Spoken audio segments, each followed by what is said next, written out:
Welcome to Legacy of Throne. Before we begin this extraordinary journey through centuries of kings, conquests, and forgotten empires, make sure you hit subscribe and turn on the bell notification so you never miss our next epic story. On this channel, we uncover the rise of dynasties, untold wars, hidden kingdoms, and the secrets that shape the world as we know it. Subscribe now, because history belongs to those who choose to remember it. To understand the story of Finland, we have to begin long before there was a nation, a people, or even a landscape that looked anything like the one we recognize today. The history of this northern region starts in a world still locked under ice. During the last ice age, which reached its height roughly around 12,000 years ago, nearly all of what is now Finland lay beneath an enormous sheet of ice, several kilometers thick. It was a frozen, uninhabitable world, shaped by slow geological forces rather than human hands. And yet, this harsh environment created the conditions for everything that followed. As the climate gradually warmed, the massive glacier began to melt and retreat northward. This process was slow, stretching over thousands of years, but its impact was profound. Land, crushed under the weight of the ice, slowly rose in a process known as post-glacial rebound. Lakes formed, coastlines shifted, and new ecosystems emerged. What would later become Finland appeared piece by piece, revealing tundra landscapes that eventually gave way to forests of birch, pine, and spruce. In a sense, Finland was still being born, and the land itself was the first actor in its long history. The arrival of humans came soon after the ice receded. Archaeological evidence suggests that the first people to enter the region arrived sometime after the end of the Ice Age, likely between 11,000 and 10,000 years ago. These early settlers were mobile hunter-gatherer groups who followed the movement of large animals such as reindeer and elk. They came from the south and the southeast, tracking herds across the exposed plains that connected different parts of northern Europe. Their tools made from stone and bone show links to both Eastern and Western traditions, hinting that Finland has always stood at the crossroads of cultures. These earliest communities lived in small bands, moving with the seasons and relying on the land's natural resources. They fished in newly formed lakes and rivers, hunted animals across forested landscapes, and gathered plants and berries during the warmer months. Although the archaeological record does not preserve their voices, their presence is visible through hearths, stone tools, and traces of early dwellings.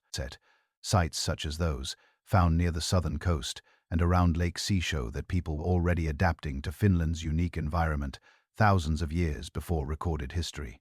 As time passed, these scattered groups developed more stable ways of living.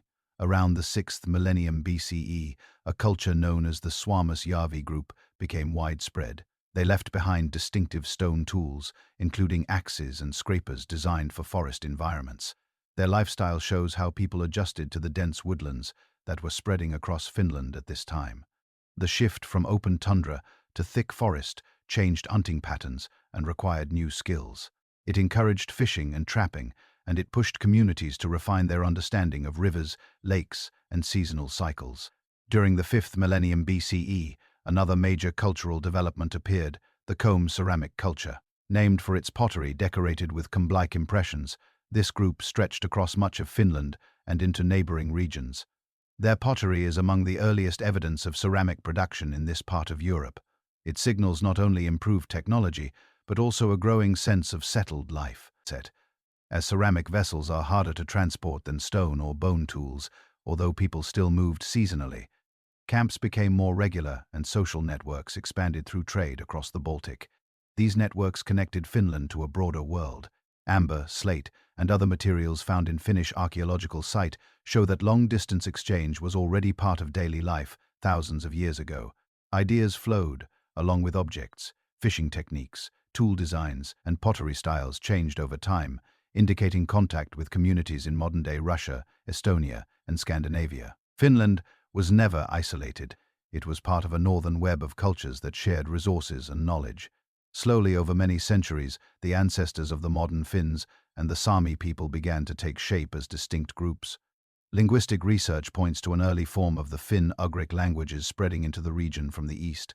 These languages, which today include Finnish, Estonian, Sami, and Hungarian, likely arrived in stages. The earliest layers may have come with small groups who settled in different parts of the region long before agriculture ever appeared.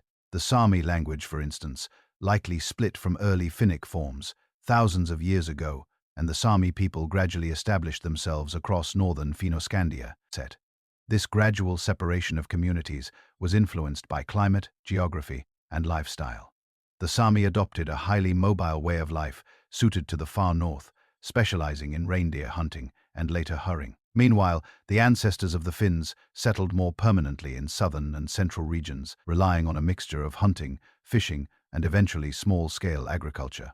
Although these groups shared some cultural roots, their environments shaped them differently, and over generations they became culturally and linguistically distinct. Another shift came during the Bronze Age. Beginning roughly in the 2nd millennium BCE, bronze tools and weapons appeared in Finland, though the metal was rare and had to be imported from distant regions because Finland lacked local sources of copper and tin.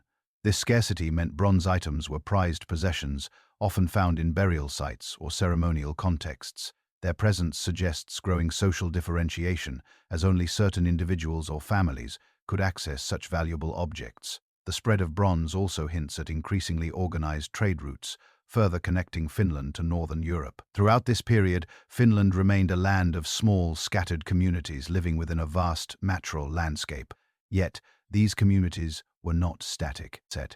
By the early Iron Age, which began around the 1st millennium BCE, new technologies, tools, and cultural practices entered Finland.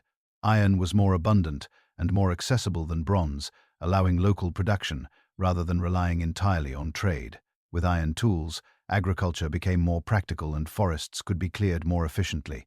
Settlements grew slightly larger and more stable, though still small compared to those in Central Europe. As Finland entered the Iron Age, the region's human story shifted from small, mobile groups to distinct communities shaped by trade, warfare, and growing cultural divisions. By this time, the land was fully settled, and the people living here were forging identities that would influence the political and social landscape for centuries. What emerged was a network of tribes, each adapting to their environment in different ways, each connected to much larger worlds through trade routes that stretched across northern Europe and beyond. The beginning of the Iron Age in Finland is generally placed around the start of the 1st millennium BCE. Iron arrived slowly, filtering in through contacts with Baltic and Scandinavian communities rather than appearing through any local technological breakthrough. Unlike bronze, which depended entirely on imported materials, iron could be produced from ore found throughout Finland. This meant that iron tools and weapons gradually became more accessible. Communities that once relied on stone axes or bone-tipped spears now had stronger iron blades. This shift brought practical changes such as improved hunting tools, sturdier agricultural implements, and more effective weaponry. The ability to produce iron within Finland contributed to the gradual growth of permanent settlements. Clearing forests for small-scale farming became easier, and agriculture slowly began to supplement older traditions of hunting and fishing. Fields were modest and scattered, usually managed by extended families who worked together. These early farms were influenced by the harsh northern climate, which limited what could be grown. But even so, the presence of cultivated crops marked a quiet transformation in daily life. Seasonal rhythms changed, and people began to organize around more stable homesteads. Distinct regional cultures emerged during this period.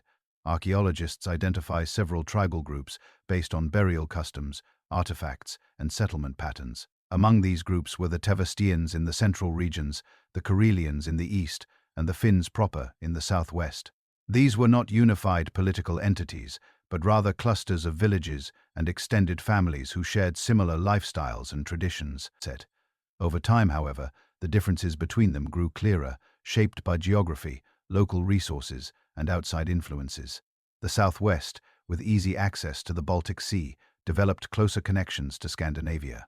Trade flows brought metal goods, decorative jewelry, and weaponry from the west. Skirmishes and alliances between Scandinavian groups and Finnish coastal communities were not uncommon, and some burial sites reveal weapons typical of Swedish or other Scandinavian craftsmanship. These connections hint at a complex world of seafaring exchange in which prestige items circulated among elites who sought to display power and status. In the east, the Karelians interacted frequently with communities in what is now northwestern Russia. Their trade routes reached toward the lands of the early Slavic and Finno-Greek peoples. Furs were a major commodity prized across the northern world, and Karelian traders became known for their skill in navigating rivers and forest routes that linked the Baltic region to inland markets. These eastern ties shaped Karelian identity, contributing to distinctions that would later become politically significant. The Tevastians, living in the central inland regions, occupied a position between these two spheres. Their culture blended influences from both the east and west, and archaeological discoveries show strong local traditions in tools, pottery, and fortification building. The Tevastian heartland would later become an important strategic region as external powers began to take interest in Finland. But during the Iron Age, their society thrived as an inland community built around lakes, forests, and trade through overland routes. Trade was one of the most important forces shaping Iron Age Finland. Although the region was sparsely populated compared to Central Europe, it held valuable resources. Furs, including those of squirrel, marten, fox, and beaver, were among the most sought after. They could be exchanged for metals, ornaments, and goods that were difficult to produce locally. Finnish traders also exported tar, a vital product for waterproofing boats, and later seal oil from coastal hunters. These exchanges brought wealth and prestige to certain individuals or families. Burial sites from the Iron Age show clear evidence of social differentiation. Some graves contain finely crafted weapons, bronze ornaments, or imported jewelry, suggesting that local leaders use these goods to build influence. Other graves are much simpler, indicating unequal access to resources.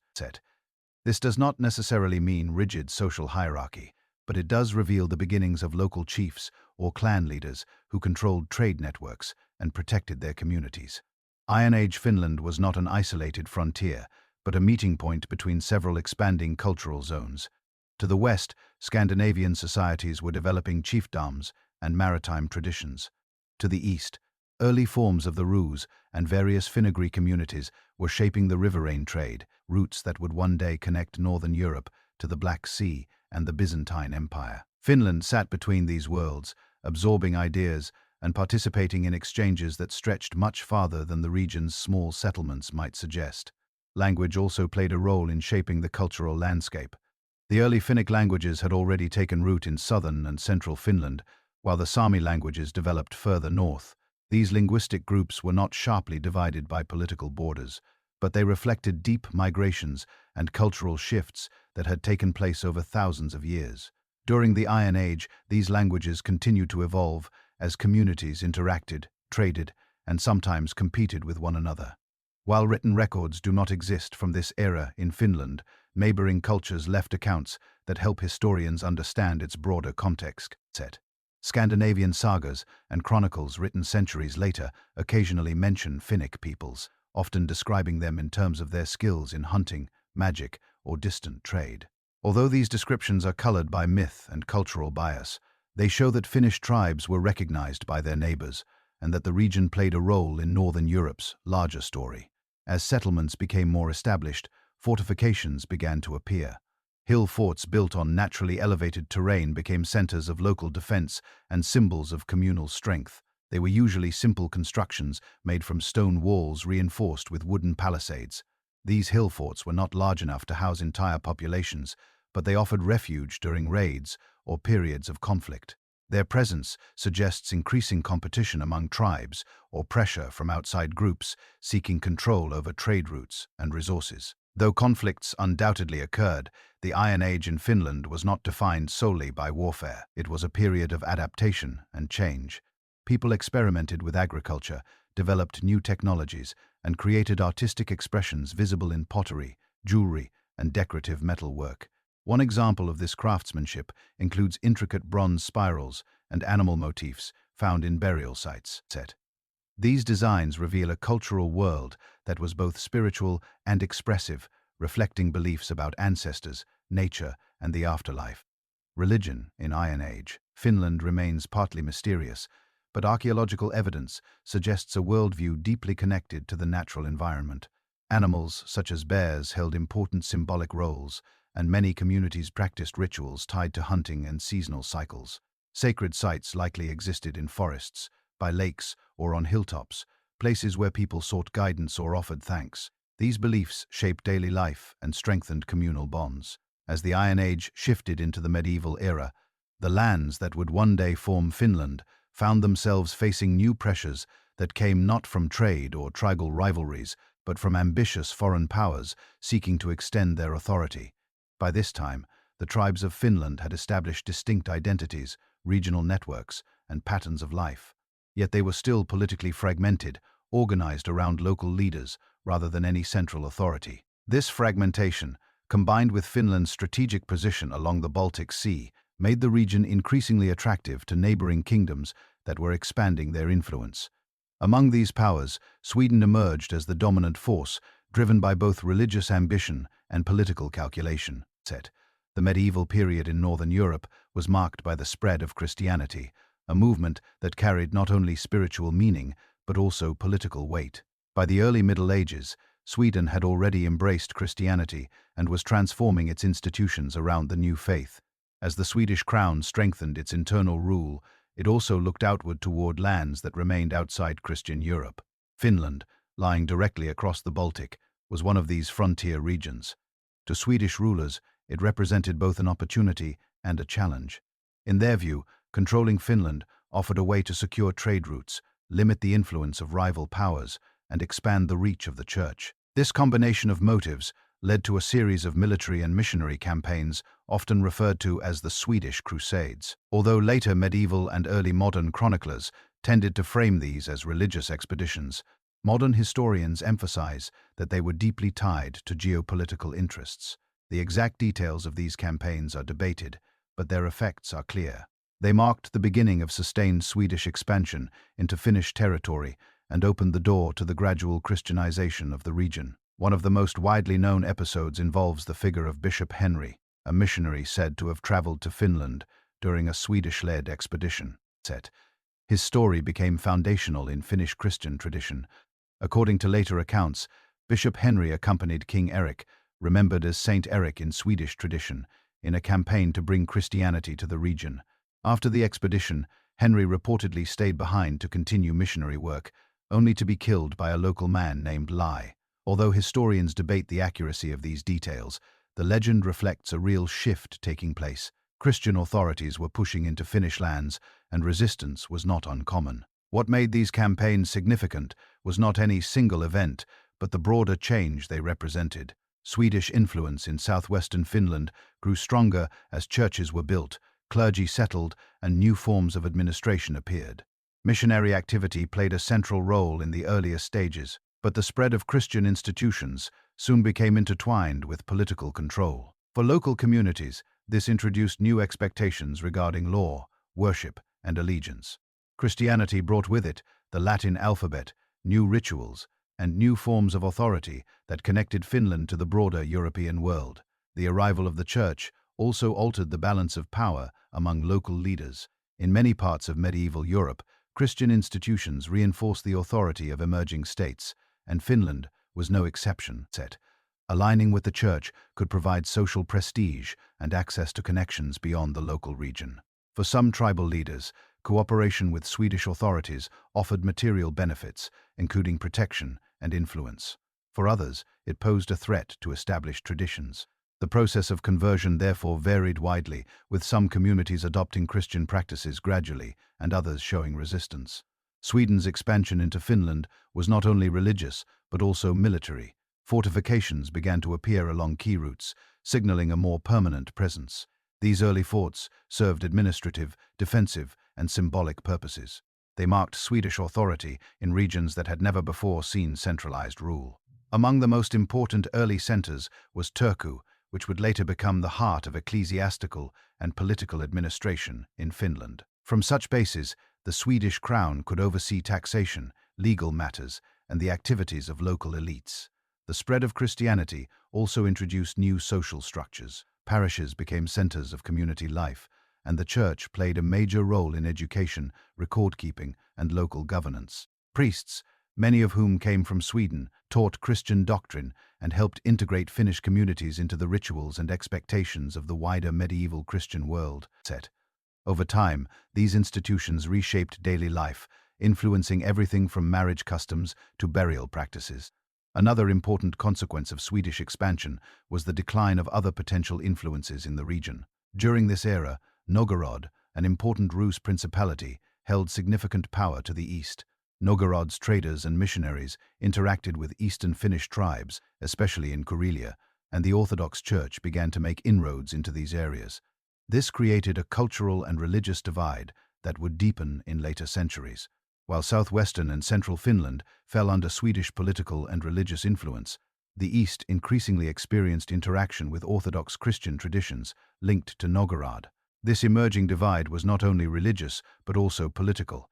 The Baltic Sea region was becoming an arena of competition between Swedish, Danish, German, and Russian powers. For Sweden, securing Finland was important for preventing rivals from gaining a foothold on the northeastern Baltic shores.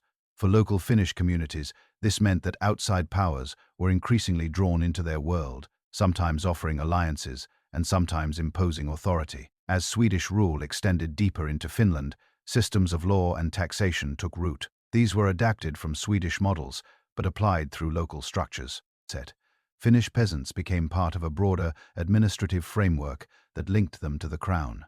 They owed military service and taxes, but they also gained access to legal protections under the Swedish system. This gradual integration helped stabilize Swedish control, though it also meant that traditional tribal structures weakened over time. Although these changes unfolded over generations, the cumulative effect was transformative. Finland's connection to Sweden grew stronger, and the region began to shift from a core, loosely organized set of tribes to a more structured part of a medieval kingdom.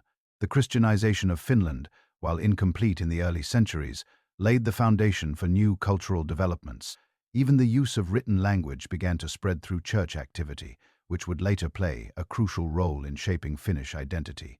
As Sweden strengthened its position in southwestern and central Finland, the region's eastern territories increasingly came into contact with another rising power, the Novgorod Republic.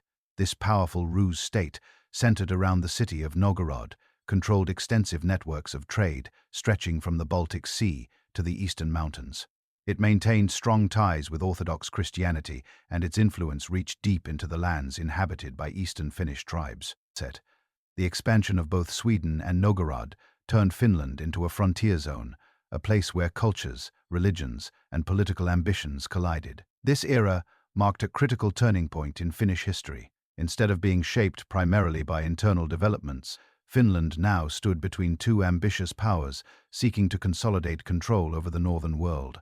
Each side understood the region's strategic value. Finland offered important trade routes through its forests and waterways, access to rich fur-producing territories, and a potential buffer zone against rival states. As a result, conflicts between Sweden and Novgorod became frequent, shaping the lives of the local populations. At the center of this struggle was Karelia, a broad region stretching from eastern Finland toward Lake Loga, an area inhabited by the Karelian people. The Karelians had long-standing trade ties with the east, and their routes connected them to the vast networks controlled by Novgorod. Because of this position, they played a crucial role in the early relations between the two powers. The Karelians were skilled traders and negotiators, and they capitalized on their ability to move goods such as furs, wax, and fish across long distances. Their control over these trade routes gave them leverage, but it also drew them into the geopolitical rivalries developing around them. As both Sweden and Novgorod expanded their religious and political influence, they sought alliances with local tribes, including the Karelians. These alliances were rarely stable. The Karelians at times aligned with Novgorod, drawn by existing trade connections and the spread of Orthodox Christianity. At other times, they cooperated with Sweden, particularly when threatened by rival tribes or when seeking military support. Their shifting loyalties reflected the complex realities of life in a frontier region where survival often depended on balancing the interests of competing powers. Religion played a significant role in this era's tensions. Sweden, committed to Western Christianity, viewed the expansion of Orthodox influence as both a political and spiritual challenge. Novgorod saw the spread of Orthodox Christianity into eastern Finnish territories as part of its mission and authority. Churches, monasteries, and missionary outposts began to appear in areas influenced by Novgorod, while Swedish-backed Catholic institutions grew stronger in the West. The result was not simply a political divide, but a deepening cultural and religious frontier. Throughout the medieval period, these tensions frequently erupted into conflict. Raids, retaliatory attacks, and border disputes became part of life along Finland's eastern edges. In some years, Karelian groups launched raids into Swedish-held areas, sometimes with Novgorod support. In other years, Swedish forces retaliated, striking at Karelian settlements or Novgorodian positions. These clashes were not always large-scale battles, but rather ongoing struggles for territory, resources, and influence. One of the earliest significant escalations occurred when Swedish forces pushed further eastward, attempting to secure regions beyond their original footholds. At the same time, Novgorod sought to protect its own interests by strengthening control over Karelia and the lands around Lake Liaga. These actions increasingly brought the two powers into direct confrontation. Local communities caught between them often suffered the consequences, facing disrupted trade, destroyed settlements, and shifts in political authority. The need to stabilize this volatile frontier eventually led to diplomatic negotiations. The result was a landmark agreement, the Treaty of Göteborg, concluded in the early 14th century. This treaty was significant because it represented the first formal attempt to draw a border across Finland. The treaty established a boundary separating Swedish-controlled territories from those under Novgorodian authority, and in doing so effectively divided Karelia into western and eastern portions. The Treaty of Göteborg did not create peace in a lasting sense, but it did acknowledge that both Sweden and Novgorod held legitimate claims in the region. The border recognized Swedish control over southwestern and central Finland, where Catholicism and Swedish administrative structures were already well established. Eastern Karelia, meanwhile, fell within Novgorod's sphere, aligning it more firmly with Orthodox traditions and Eastern cultural influences. While the treaty provided a framework for coexistence, it also formalized the division of Finnish-speaking populations into different political and religious worlds. This division would have a lasting impact on the region. Eastern Karelians continued to maintain close ties with Novgorod, and Orthodox Christianity became deeply embedded in their culture. Western Finns under Swedish influence moved steadily toward integration with the Western European world. Over time, these differing influences shaped identities, traditions, and loyalties in ways that would persist for centuries, even today. Cultural distinctions between eastern and western parts of the broader Finnicky world can be traced back to this medieval division. Following the treaty, both Sweden and Novgorod worked to strengthen their presence in their respective territories. Sweden built new fortifications, improved administration, and encouraged the church to expand parishes and missions. Node continued to foster trade and to support Orthodox communities through religious institutions. Local leaders were expected to align themselves with the authorities on their side of the new border. Although in practice, loyalties remained complex, and borderlands were often zones of fluid identity. Despite the treaty, tensions did not entirely disappear. The border region remained a contested space vulnerable to raids and shifting alliances. The location of the boundary itself was sometimes disputed, as medieval treaties lacked the precise mapping tools that modern states rely on. Still, the agreement represented an important milestone in the political shaping of Finland. It demonstrated that the region had become central to the strategies of neighboring powers, and it marked the beginning of Finland's long history as a borderland between East and West. Life for the ordinary people of Finland did not necessarily change overnight because of political treaties. Their daily routines continued to revolve around farming, hunting, fishing, and local trade. However, the presence of foreign powers meant that local communities had to navigate a complicated world of taxes, military obligations, and shifting authority. Some villages found themselves paying tribute to Swedish officials, while others were expected to offer support to Novgorod's representatives. These obligations could change depending on which side had the upper hand in a given region. The cultural divide that emerged during this era also influenced language and identity. While Swedish influence introduced new administrative terms and ecclesiastical vocabulary to the populations under its control, the East absorbed linguistic elements connected to Orthodox religious life and Eastern trade networks. Over generations, these distinctions contributed to the development of unique regional identities within the broader Finnicky world. As the frontier between Sweden and Novgorod stabilized, Finland found itself increasingly drawn into the administrative, legal, and social structures of the Swedish realm. While earlier centuries had seen Swedish influence arrive through crusades and missionary efforts, the later medieval period marked a deeper, more organized integration. Finland was no longer simply a frontier territory contested by rival powers. It was becoming a functioning part of a kingdom whose institutions reached into local villages, towns, and parishes. One of the most important developments of this era was the establishment of Swedish law across the territories under Swedish control. Unlike the tribal customs that had previously shaped local governance, Swedish law provided a unified framework for settling disputes, organizing taxation, and defining obligations between the crown and its subjects. This legal system applied to both Swedish and Finnish populations alike, creating a shared basis for administration. Courts overseen by local officials, known as lagmen or lawmen, traveled through the region to hear cases and resolve conflicts. Their presence introduced new expectations about justice and authority, linking everyday life in Finland to decisions made far beyond the local community.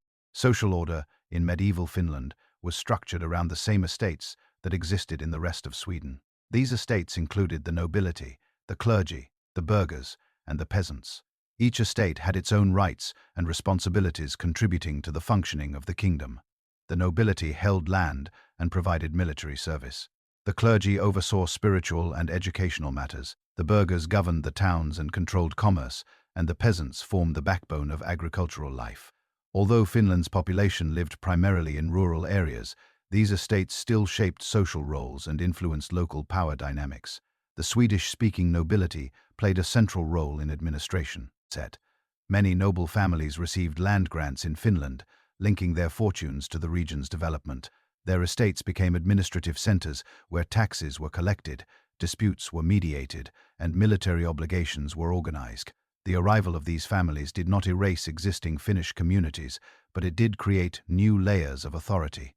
Over time, Swedish nobles became influential landowners, and their cultural norms left a lasting imprint on Finnish society, particularly in language and governance. Towns also became more prominent during this period, even though they remained limited in number and size. Turku, already an important ecclesiastical center, grew into a political and economic hub. Its cathedral became the seat of the bishop, whose authority extended across western and central Finland. The town was home to craftsmen, merchants, clergy, and royal officials. Markets were held regularly, drawing people from surrounding areas to trade goods and participate in civic life. Other towns, such as Porvoo and Rama, emerged as smaller but still meaningful centers of commerce and administration. Trade, already significant in earlier eras, now took on new forms as Finland became part of Sweden's broader economic network. Fishing, tar production, and agriculture continued to shape local livelihoods. But new opportunities emerged as Finland connected more closely with the Baltic world. Merchants transported grain, animal skins, fish, and timber to markets across the sea. In return, they brought metalwork, salt, fabric, and luxury goods into Finnish towns. Swedish rule provided protection for these trade networks, encouraging merchants to expand their activities. The church also played a fundamental role in shaping daily life and community identity. As Christian institutions grew stronger, they provided spiritual guidance, education, and administrative structure. Parishes became centers of community organization. Priests recorded births, marriages, and deaths, offering some of the earliest written accounts of local history. They also taught the basics of religious doctrine, ensuring that Christian beliefs became woven into everyday practices. Church festivals, rites, and obligations shaped the rhythm of the year, marking seasons with celebrations like Christmas, Easter, and midsummer feasts. For many Finnish peasants, life under Swedish rule involved new responsibilities, but also new protections.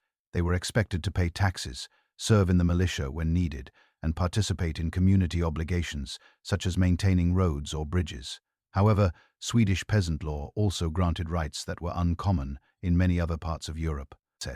Finnish peasants, like their Swedish counterparts, were largely free rather than slaves.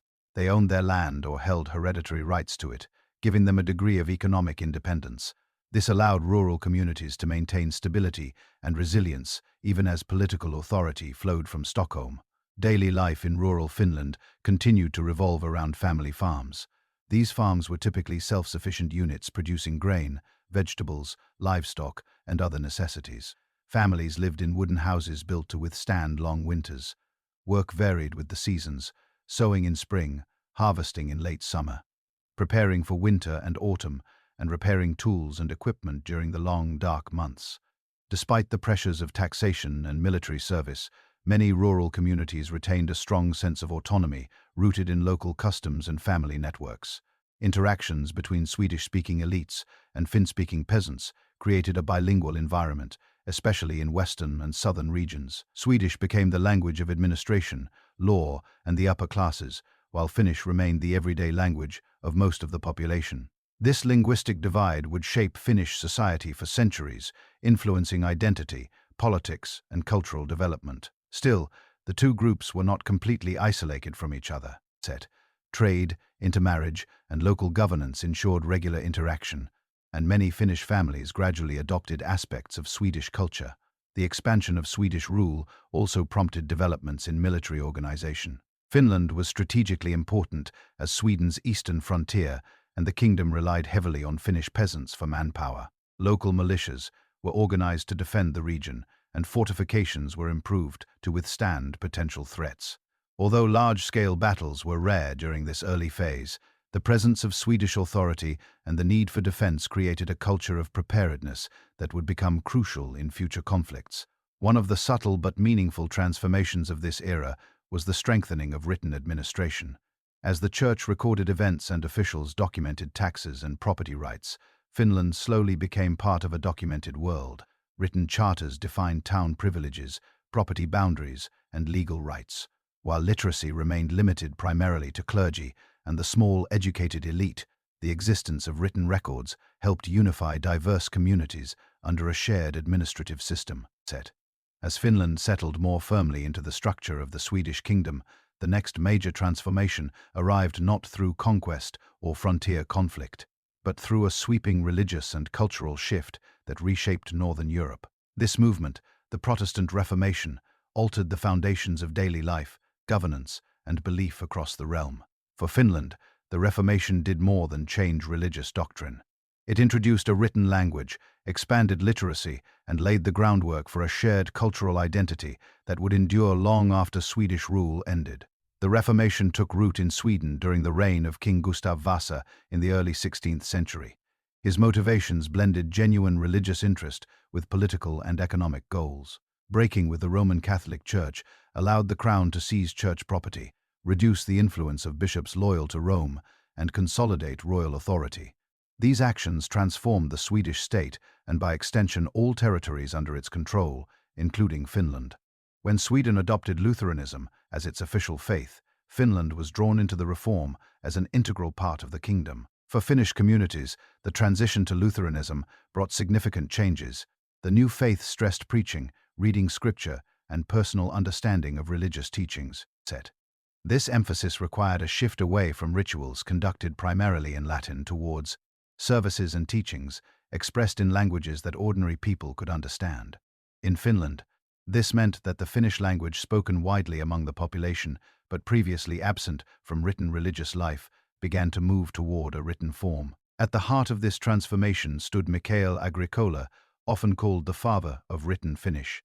Agricola was born in the southwestern region of Finland and educated within the Catholic Church before studying in Wittenberg, where he learned directly from leading reformers, including Martin Luther and Philip Meinen. Influenced by their teachings, Agricola returned to Finland, determined to spread the principles of Lutheranism and provide religious materials in a language that Finnish speakers could understand.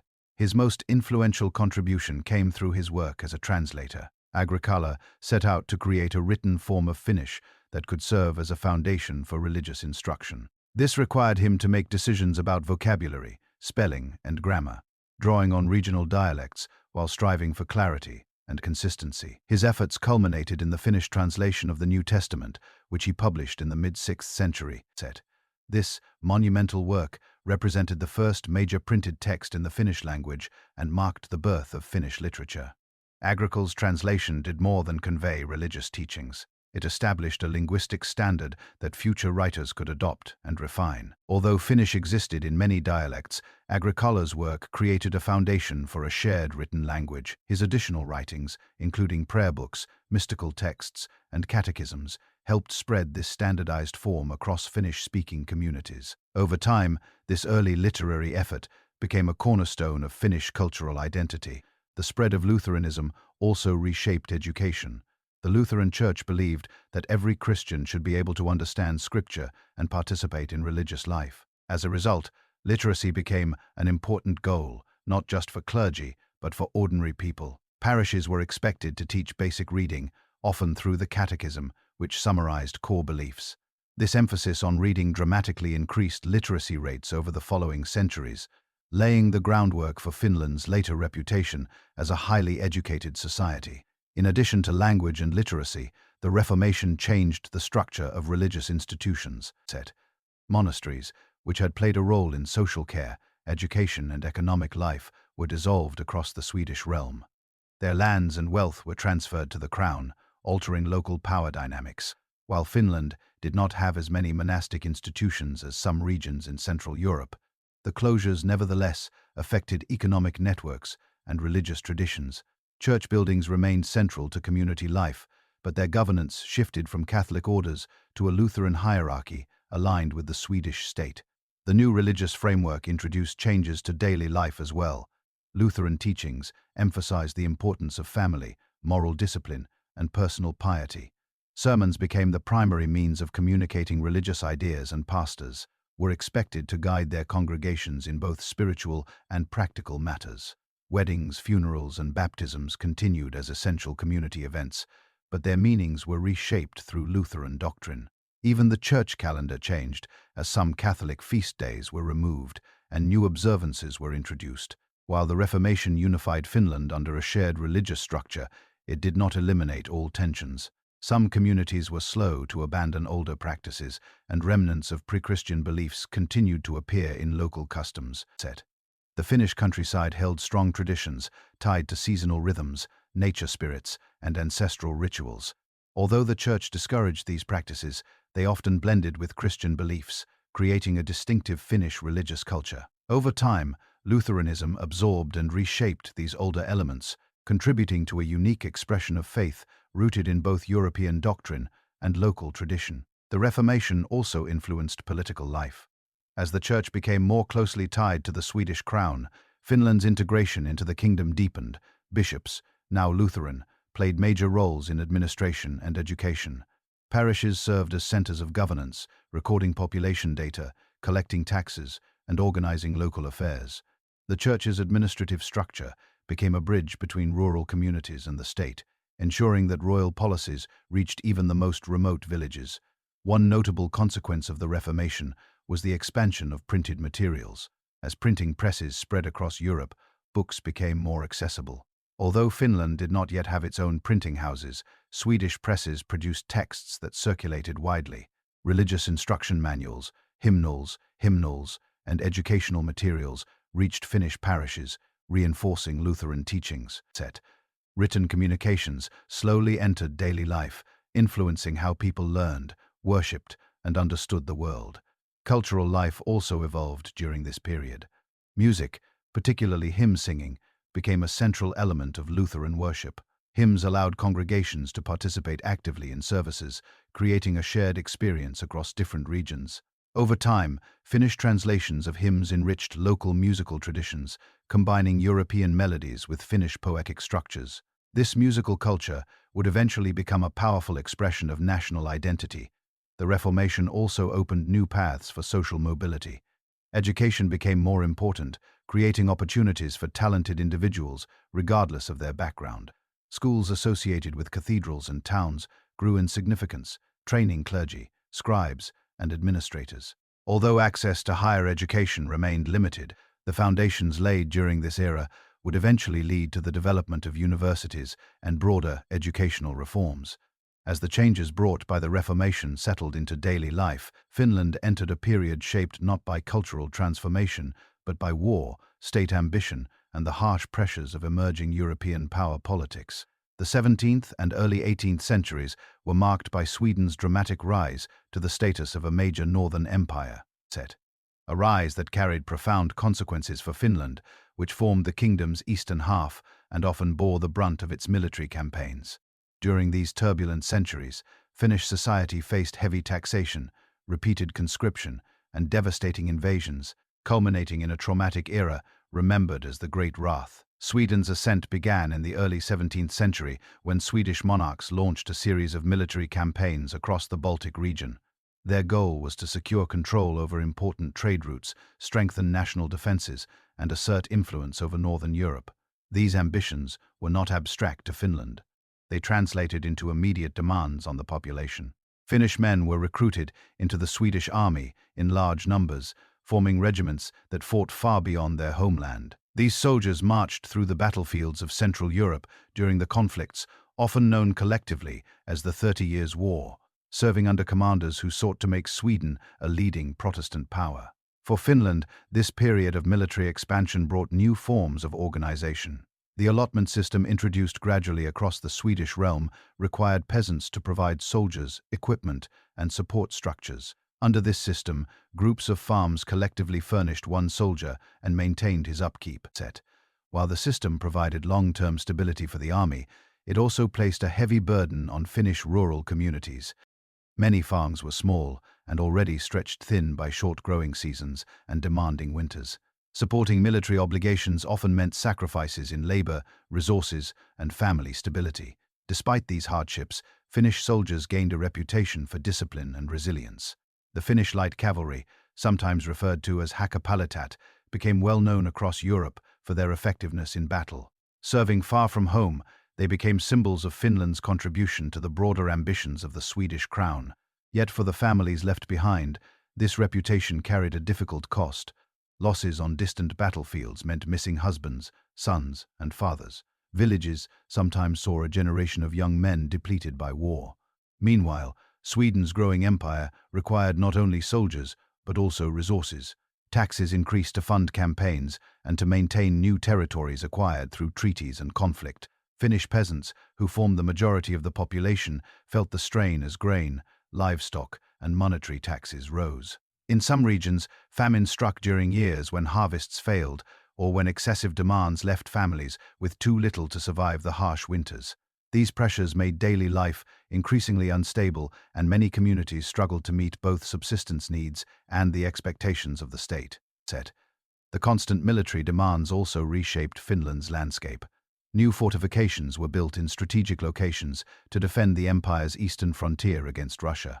Although Finland had long been a borderland, its role grew even more critical as Sweden and Russia competed for influence. Swedish authorities improved existing castles, built new strongholds, and strengthened their presence in key regions. These defensive structures were intended to secure the eastern frontier, but they also highlighted Finland's vulnerability. For centuries, the region had absorbed pressure from opposing powers, and tensions with Russia were far from resolved. The height of Sweden's great power period came during the reign of King Charles I XII. His ambitious military campaigns pushed Sweden into prolonged conflict, particularly the Great Northern War, a struggle involving Russia, Poland, Denmark, and other powers. For Finland, the war brought suffering on an unprecedented scale. As Russian armies advanced into Finnish territory, villages and towns found themselves in the direct path of invasion.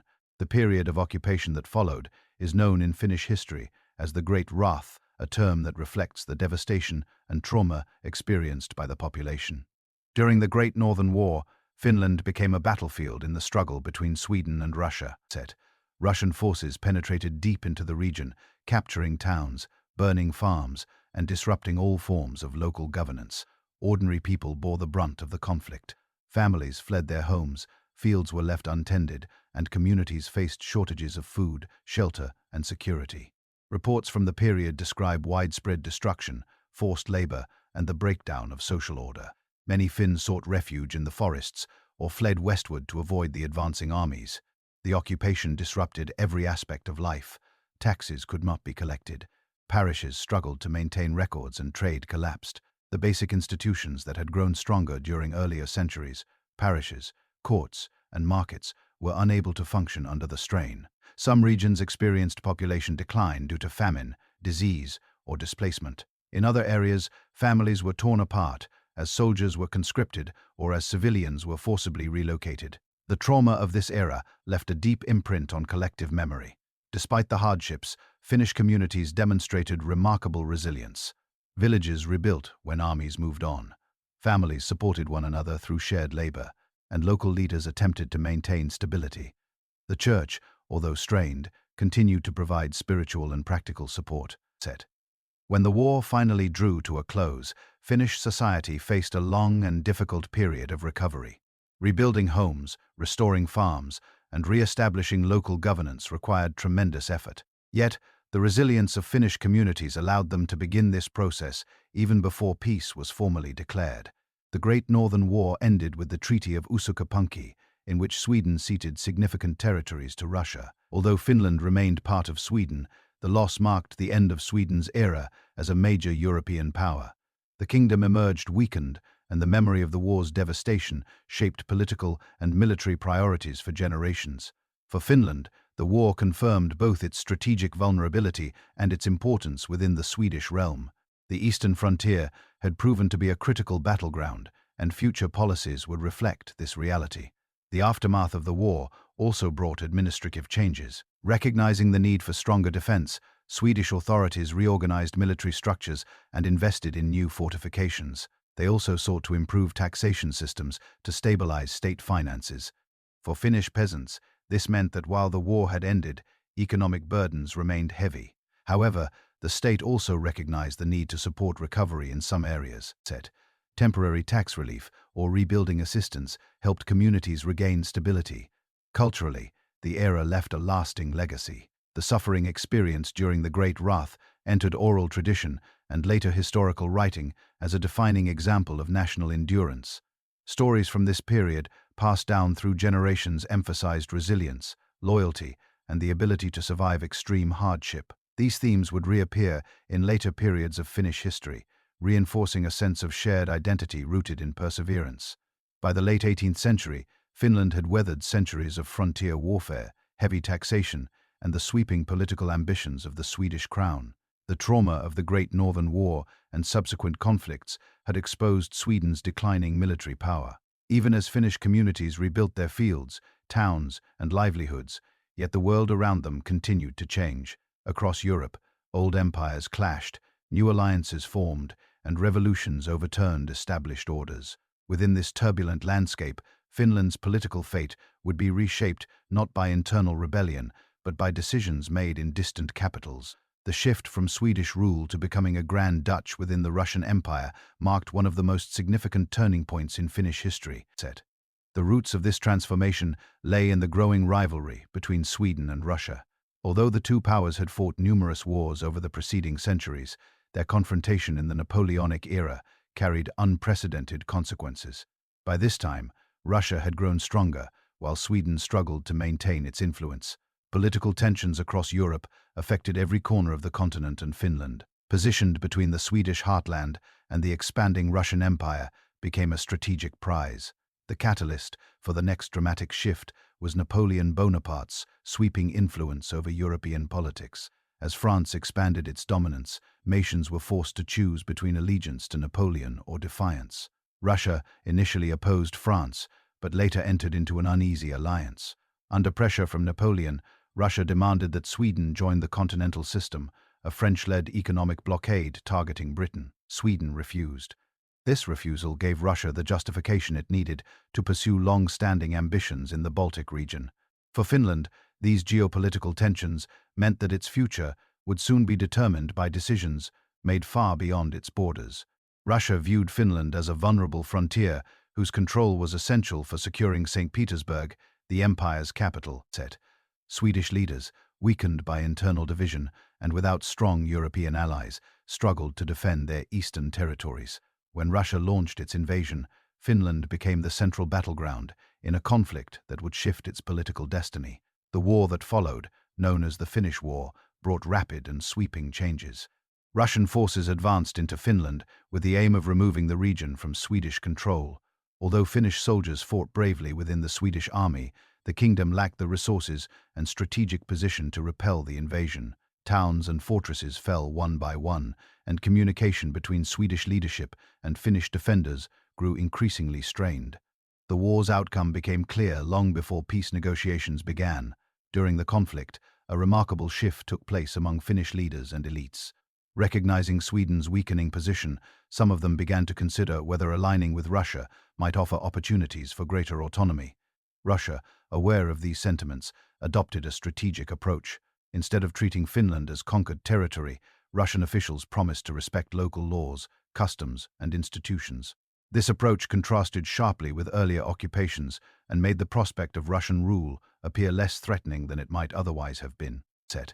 The decisive moment came with the Treaty of Frederikshamn. Under the terms of this agreement, Sweden ceded Finland to Russia, ending centuries of shared history between the two regions. The treaty did more than transfer territory. It created a new political entity, the Grand Duchy of Finland. Although Finland would be under the sovereignty of the Russian Emperor, it would retain significant autonomy, a separate legal system, and even the possibility of developing its own political institutions. This arrangement was unlike anything Finland had experienced under Swedish rule. Russian Emperor Alexander I played a central role in shaping the new arrangement. He understood that granting Finland autonomy could transform the region into a loyal and stable part of the empire. To accomplish this, he convened a meeting of the Finnish estates in the town of Porvoo. This gathering, known as the Diet of Porvoo, marked the birth of Finland's new political identity. During the meeting, Alexander I pledged to uphold Finland's laws and privileges. In return, the Finnish estates swore loyalty to the emperor. This mutual commitment created a unique relationship. Finland remained under imperial rule, but governed itself according to its own traditions. One of the immediate effects of this shift was the relocation of the Finnish administrative center. For centuries, Turku had served as Finland's primary cultural and political hub. Under Russian rule, however, the capital was moved to Helsinki. This decision had symbolic significance. Stockholm had long influenced Turku, and Russia wanted a capital oriented toward the empire rather than Sweden. Helsinki, still a modest town at the time, was rebuilt and expanded into a new administrative center. Its neoclassical architecture, designed by European architects hired by Russian Bohmente, a symbol of Finland's new political identity. Finland's autonomy under Russian rule brought significant changes that distinguished this period from the previous centuries under Sweden. Unlike the earlier era, during which Finland had been an integral but subordinate part of the Swedish kingdom, the Grand Duchy now had its own position within a larger empire. The existence of a separate legal system, Finnish currency, and local governing bodies allowed Finnish elites to play a greater role in shaping their country's future. Russian rule, far from erasing Finland's identity, provided space for it to develop and flourish. Economic life also began to change. Under Sweden, Finland had often been constrained by its limited resources and peripheral position. Under Russian rule, the Grand Duchy gained access to broader markets, improved transportation networks, and new investment opportunities. Trade expanded, especially in timber, tar, and agricultural products. The opening of export routes toward Russia and beyond allowed Finnish merchants to strengthen commercial ties previously unavailable under the Swedish system. Additionally, the new political environment encouraged cultural and intellectual growth. Although the Russian Empire was autocratic, it tolerated and even encouraged some degree of cultural development within Finland. Finnish clergy, scholars, and political leaders found themselves with greater influence than they had possessed under Stockholm's centralized control. The University of Turku, which had suffered during the war, was later relocated to Helsinki, becoming a key institution in educating future leaders and strengthening national consciousness. Despite the new opportunities, life under Russian rule was not without challenges. Many Finns felt uncertainty about their future, unsure how closely the empire would adhere to its promises of autonomy. Memories of earlier conflicts with Russia were not forgotten, and suspicion lingered, especially in regions historically affected by warfare. Yet, the early decades of the Grand Duchy were marked by relative stability, and the Russian authorities generally respected Finland's institutions. This stability allowed space for literary movements, cultural initiatives, and political thought that would later blossom into a full national awakening. One of the most profound long-term consequences of Finland's new status was the emergence of a sense of political distinctiveness. Under Sweden, Finn had been part of a larger realm in which Swedish language and culture dominated the administrative sphere. Under Russia, Finnish leaders found themselves responsible for defining and defending their own institutions. This required them to articulate what made Finland unique. While the country remained loyal to the Russian emperor, its leaders increasingly viewed Finland as a separate political entity with its own identity, traditions, and interests. The creation of the Grand Duchy of Finland marked not only a political shift, but also the beginning of a profound cultural transformation. For the first time in its history, Finland possessed a clearly defined administrative structure separate from Sweden, yet distinct from the rest of the Russian Empire. This unique position offered opportunities that earlier generations could not have imagined. Within this new framework, Finland's educated elites, clergy, and emerging intelligentsia began to cultivate a sense of shared identity that went beyond regional ties. A national awakening was beginning, one shaped by language, literature, political reform, and a growing awareness of Finland as a distinct community within Europe. One of the earliest and most symbolic acts of Finland's new status was the decision to move the administrative capital to Helsinki. While Turku had long been Finland's cultural center, it remained deeply connected to Sweden. The Russian imperial authorities sought a capital that would face eastward, aligning more closely with the new political reality. Helsinki, still small compared to Turku, offered a fresh start. Under the guidance of architects and planners brought from abroad, the city began to take on a new identity.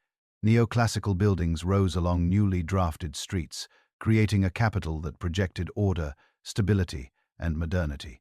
These architectural changes were more than aesthetic. They symbolized Finland's emerging political autonomy and cultural confidence. At the heart of Finland's new administrative system was the reaffirmation of Finnish law and local governance. Emperor Alexander I had promised to respect Finland's traditional legal structures, and this promise became a cornerstone of the Grand Duchy's identity. The Senate of Finland was established as the central governing body composed mostly of Finnish officials rather than Russian administrators. Although it operated under the authority of the emperor, the Senate handled internal affairs, legal matters, and economic policy. This system strengthened the sense that Finland governed itself even while remaining part of a larger empire. The strengthening of Finland's institutions created space for cultural development.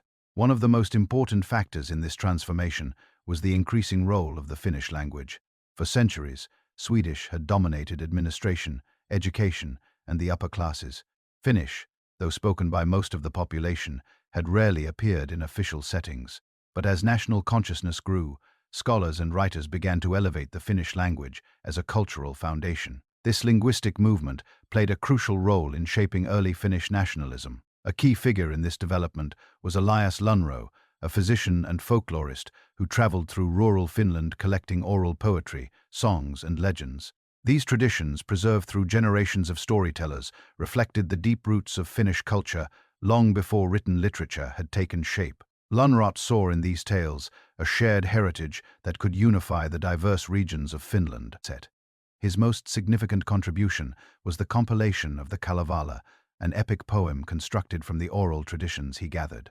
The Kalevala provided Finland with a national epic, placing Finnish culture on the same stage as the great mythic traditions of Europe. The publication of the Kalevala had profound cultural impact.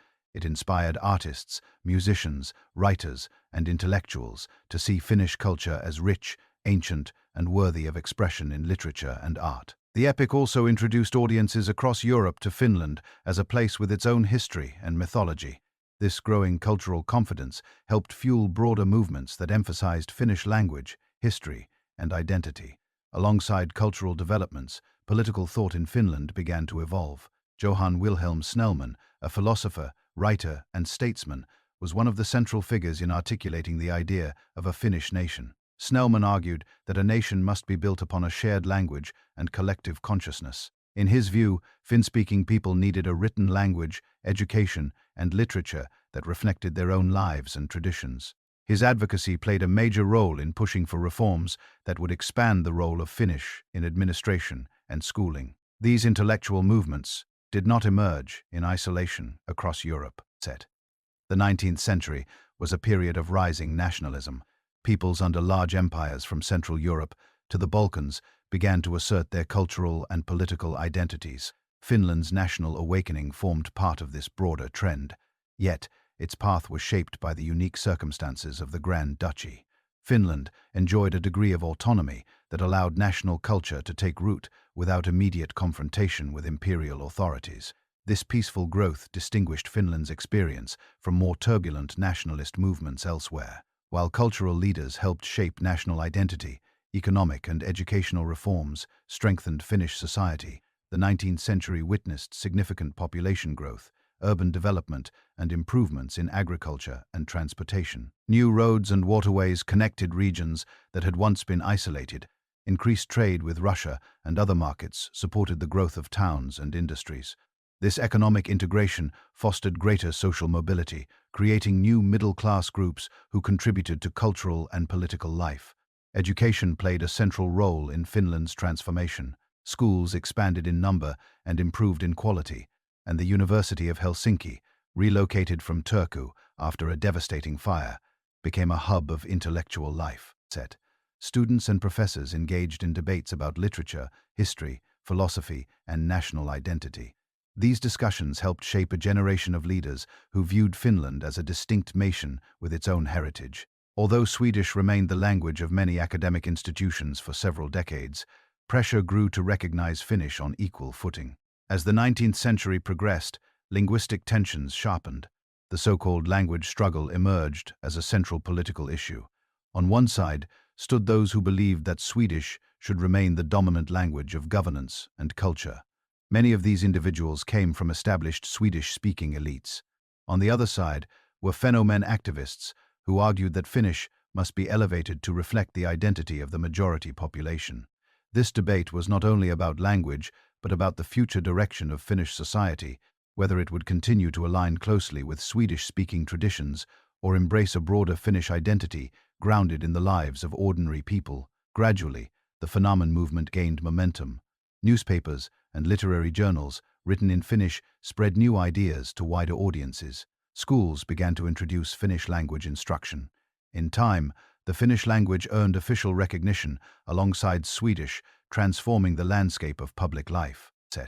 This linguistic shift helped unify the population across regional lines and gave voice to cultural traditions that had previously remained outside official circles. The national awakening also influenced political participation. As Finland grew more confident culturally, debates about governance and society became more common. Scholars, writers, and ordinary citizens discussed the relationship between Finland and the Russian Empire, the nature of Finnish autonomy, and the rights of different social groups. Although Finland remained loyal to the emperor during this period, the country's growing sense of identity meant that many Finns saw themselves not merely as subjects of an empire, but as members of a distinct nation with its own path. As the 19th century progressed, Finland's growing sense of cultural identity and its well-defined autonomy within the Russian Khanate increasingly stood at odds with broader political changes taking place in St. Petersburg. The early decades of the Grand Duchy had been marked by relative freedom, tolerance, and a flourishing cultural awakening. Yet, empires seldom remained static. The later 19th century brought a shift in Russian policy that would test Finland's institutions, challenge its identity, and awaken a new level of political engagement among its people. This era, often described as the period of Russification, did not erase Finland's autonomy, but it strained it to a breaking point and prepared the ground for the independent struggles that would follow. The roots of these tensions lay in the shifting priorities of the Russian state. After earlier reforms and periods of relative liberalism, the Russian Empire turned toward centralization. Increasingly concerned about nationalist movements across Europe, the Russian leadership feared that autonomous regions might threaten the unity of the empire. In this climate, Finland's distinct legal system, currency, and administrative institutions were seen not as strengths, but as potential challenges to imperial authority. The idea that Finland operated under different rules than the rest of the empire became harder for officials in St. Petersburg to accept. The turning point came during the reigns of Emperor Alexander III and his successor, Emperor Nicholas II. Under their rule, Russian policy toward Finland shifted sharply. Instead of respecting Finland's autonomy, as earlier rulers had done, these emperors sought to integrate the Grand Duchy more tightly into the empire. Their policies, which Finn later called Russification measures, aimed to reduce Finnish self-governance, strengthen Russian administrative oversight, and bring the Finnish legal system closer to that of Russia. One of the earliest signals of this new direction appeared when Russian officials began to override decisions made by the Finnish Senate. asserting imperial authority in areas traditionally governed within Finland. Russian language requirements were introduced for certain administrative functions, marking a symbolic encroachment on Finland's long-standing autonomy. In public life, Finnish officials increasingly found themselves pressured to align with Russian expectations. While Swedish and Finn-speaking citizens alike saw their political space narrowing, the imposition of these new policies created anxiety and uncertainty. Many Finns feared that their hard-won cultural achievements and administrative institutions might be dismantled. The memory of earlier conflicts with Russia, though distant, added emotional weight to this fear. Yet instead of provoking violent resistance, these pressures sparked a remarkable surge of civic activism. Finnish society, educated elites, clergy, merchants, and even rural populations began to mobilize in defense of their rights. A defining moment in this period came with the appointment of General Nikolai Babrakov as Governor-General of Finland. Babrakov was tasked with implementing policies that would bring Finland more closely under Russian control. During his tenure, measures were introduced that sharply limited Finnish political freedoms. The Finnish army, historically separate from Russian forces, was to be integrated into the imperial military. The authority of the Finnish Diet was curtailed, and the power of the Governor-General was expanded. These actions were deeply unpopular and widely viewed as direct attacks on Finland's constitutional rights. In response, Finn turned to methods of resistance rooted in their strong tradition of legal and civic action. Petitions circulated across the country, gathering signatures from citizens who wished to defend Finland's autonomy. One famous petition, often called the Great Petition, collected hundreds of thousands of signatures.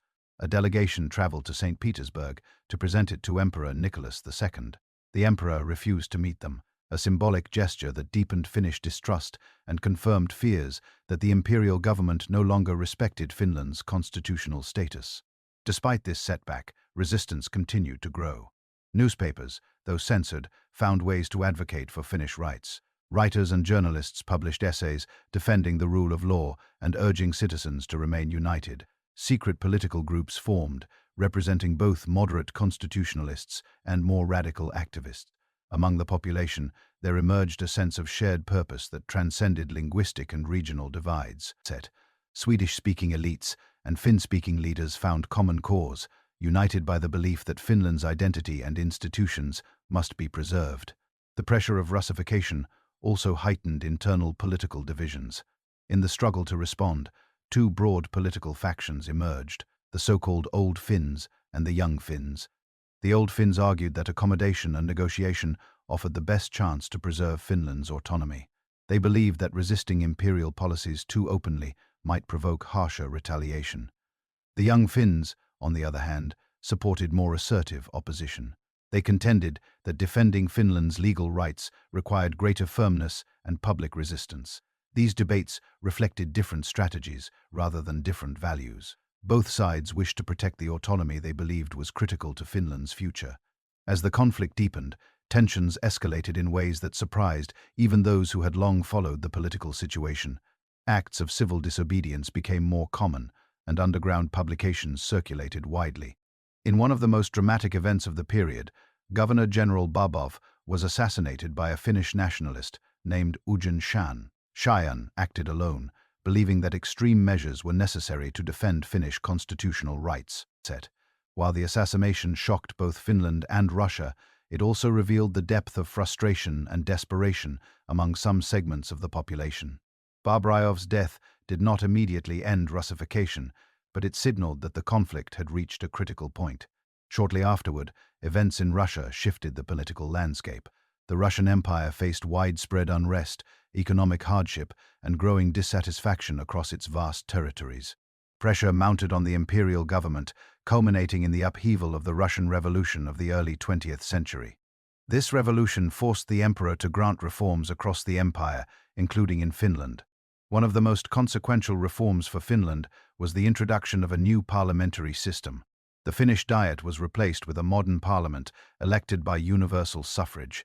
This reform made Finland one of the first countries in the world to grant full praispäiväoikeus to women, allowing them not only to vote, but to stand for election.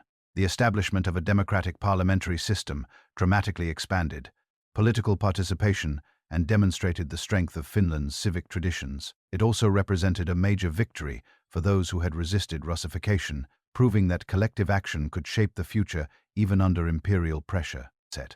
These reforms, however, did not eliminate the underlying tensions between Finland and Russia. While Finland gained new political freedoms, Russia remained unstable. Revolutionary movements, economic challenges, and political turmoil continued to shake the empire. Finnish leaders began to consider the possibility that the Grand Duchy's future might not lie within the Russian state. Finland's emerging national consciousness, strengthened through decades of cultural development and resistance, now intersected with political opportunities created by the empire's weakening authority. As the 20th century opened, the tensions that had defined Finland's relationship with the Russian Empire reached a breaking point. Years of Russification had weakened trust in imperial rule, while political reforms had awakened a new sense of possibility among Finns. The broader world was entering an age of upheaval, and the Russian Empire itself was beginning to fracture under the weight of internal pressure. Finland, positioned within the empire, yet possessing its own institutions and identity, stood at the edge of a profound transformation. What followed was a sequence of events that would bring Finland its independence, but only through hardship, division, and civil conflict. The early years of the 20th century were marked by widespread turmoil throughout the Russian Empire. Economic difficulties, military failures, and social unrest fueled demands for reform in Finland. These pressures intersected with the ongoing struggle to defend autonomy. When the Russian Revolution erupted in the early years of the century, forcing the emperor to introduce reforms across the empire, Finland seized the opportunity to expand its own political rights. One of the most significant of these reforms was the establishment of a new parliamentary system. Finland became one of the first countries in the world to adopt universal suffrage. Women gained full voting rights alongside men, and they were also eligible to stand for office. This unprecedented step reflected the strength of Finland's civic traditions and the determination of its citizens to shape their own political future. The new parliament, elected by a broad base of the population, represented a more democratic and modern Finland than ever before. Yet the changes in Russia were shallow and stability proved temporary. The empire entered a period of deepening crisis, exacerbated by costly military engagements and internal dissent. Finland, watching events unfold, experienced uncertainty, but also saw opportunities for greater independence. Many Finns believed that the empire struggles might eventually allow the Grand Duchy to redefine its political status. The decisive turning point came when the Russian Empire experienced another wave of revolutionary upheaval. This revolution toppled the imperial government, ending centuries of Romanov rule. In Finland, the collapse of central authority created a power vacuum. Without the emperor's oversight, the legal basis for Finland's relationship with Russia came into question. Finnish leaders faced the urgent task of determining how to govern in the absence of imperial authority. Seizing this moment, the Finnish parliament asserted its right to supreme authority in internal matters. This declaration was not yet a statement of full independence, but it marked a crucial step towards sovereignty. Meanwhile, competing political movements within Finland pushed different visions for the future. Socialists argued for far-reaching reforms to address long-standing inequalities in land ownership, labor rights, and economic conditions. Conservatives sought stability and continuity, emphasizing the need to preserve order during a time of international uncertainty. These internal tensions intensified as Russia descended further into chaos. The revolutionary government in Petrograd struggled to maintain control, and the empire fragmented into multiple competing factions. Finland's leaders recognized that the Grand Duchy could no longer rely on Russia for governance or protection. In this environment, the case for independence grew stronger by the day. After extensive debate and considerable pressure from political groups across the spectrum, Finland declared itself an independent state. This act represented the culmination of decades of cultural awakening, political resistance, and civic mobilization. However, independence did not bring unity. The new state faced immediate challenges as deep social and economic divisions resurfaced with alarming force.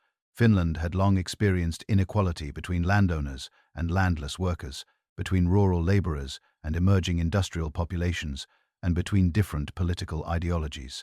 These tensions, suppressed during the struggle against Russification, now erupted openly. The political climate was polarized. conservative leaders sought to stabilize the new nation under parliamentary authority, while socialist groups believed that the moment offered a chance to reshape society more radically. The power vacuum left by the collapse of Russian authority further destabilized the situation. Without a unified security force, local militias formed across the country. Workers' militias and Red Guards emerged in towns and industrial centers, while conservative groups organized white militias in rural regions. Initially, these groups were created for protection, but their presence soon intensified political divisions. As the tension escalated, mistrust deepened between socialists and conservatives, and compromise grew increasingly unlikely. The crisis finally erupted into armed conflict, the Finnish Civil War. This war was one of the most painful chapters in Finland's history. The Red side, composed largely of workers, tenant farmers, and socialist activists, sought to implement sweeping social reforms and align Finland with broader revolutionary movements taking place across Europe. The White side, led by conservative and nationalist leaders, aimed to restore stability, protect private property, and maintain parliamentary governance. General Carl Gustaf Emil Mannerheim, a former officer in the Russian Imperial Army, emerged as the White commander. The conflict divided families, communities, and regions. Southern Finland, with its industrial centers and larger working-class population, became the stronghold of the Reds.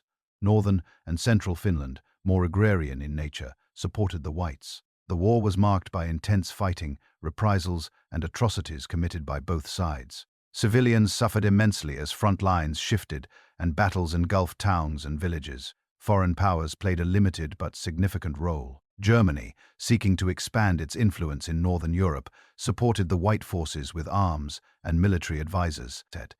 Soviet Russia, although weakened and chaotic, offered some assistance to the Reds, but was unable to intervene substantially. These external actors added complexity to the conflict, but the war's core issues remained rooted in Finland's internal divisions. After months of fighting, the White forces gained the upper hand. Better organization, stronger supply lines, and German assistance contributed to their victory. The Reds were defeated, and the war came to an end. Yet the conclusion of the conflict did not immediately heal the wounds left behind. The aftermath of the Civil War was marked by imprisonment, executions, and widespread suffering among defeated Red supporters. The bitterness of this period created emotional and political scars that would shape Finnish society for decades. When the guns of the Finnish Civil War fell silent, Finland emerged as an independent nation burdened by grief but determined to build a functioning republic. The conflict had split communities and families, and the emotional wounds were deep. But the new state faced an urgent task, securing stability in a world still reeling from global upheaval. Across Europe, newly formed or reborn nations struggled to find their footing, while radical ideologies gained traction amid economic uncertainty. Finland, too, entered the interwar era, navigating fragile political structures, competing visions for the future, and the lingering shadows of recent violence. Yet despite these challenges, Finland would succeed through trial and error in strengthening democratic institutions and preserving constitutional order. One of the first priorities for the young republic was to establish a solid political framework. The constitution adopted in the early years of independence outlined a parliamentary system with a president who held significant but not absolute powers.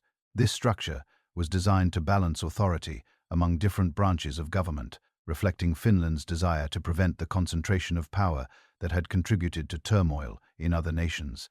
The new arrangement also sought to integrate groups from both sides of the Civil War. Though reconciliation would take time, the early years of the Republic were marked by efforts to bring the country together.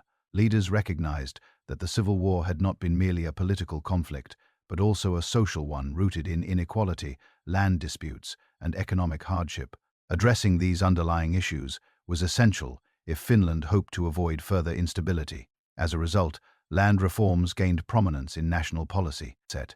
Many rural laborers who had previously worked as tenant farmers or landless coffers sought security, and land redistribution became a way to address their grievances. Gradually, legislation allowed thousands of families to acquire their own small farms, reducing tensions in the countryside and fostering a sense of belonging within the new state. At the same time, Finland worked to build a democratic political culture. Multiple parties emerged representing conservatives, liberals, farmers, socialists, and more radical groups. While disagreements were common and debates often heated, the political system provided a peaceful arena for competing visions. Crucially, the Social Democratic Party, whose supporters had been central to the Red side during the Civil War, was allowed to participate freely in elections. This commitment to political inclusion helped prevent the deepening of divisions that had torn the country apart just a few years earlier. However, the interwar years were far from peaceful. Economic conditions fluctuated and global financial instability eventually reached Finland. The collapse of world markets affected agricultural prices and employment, pushing many families into hardship. Discontent grew, and some groups looked for answers in more extreme ideologies.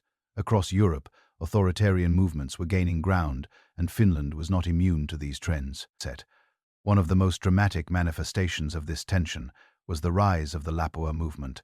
Originating in rural areas of western Finland, the movement drew support from individuals who held fiercely anti-communist views and feared the resurgence of leftist influence.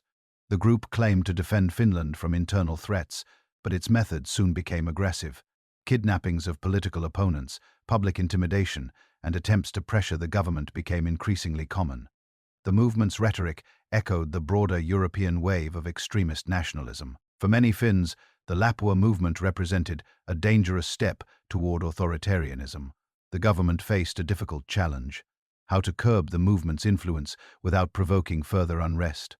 Tensions reached a breaking point when members of the Lapua movement attempted a coup, by kidnapping political leaders and seeking to force radical changes in the government. This attempt, known as the Mensala Rebellion, ultimately failed, thanks to firm action by the state and a refusal by many supporters to follow the movement into open rebellion. The government's decisive response to the rebellion demonstrated Finland's commitment to democracy. President Pierre Evans Finwad delivered a crucial radio address urging citizens to reject extremist actions and uphold constitutional order. His words helped calm the situation, and the movement quickly dissolved.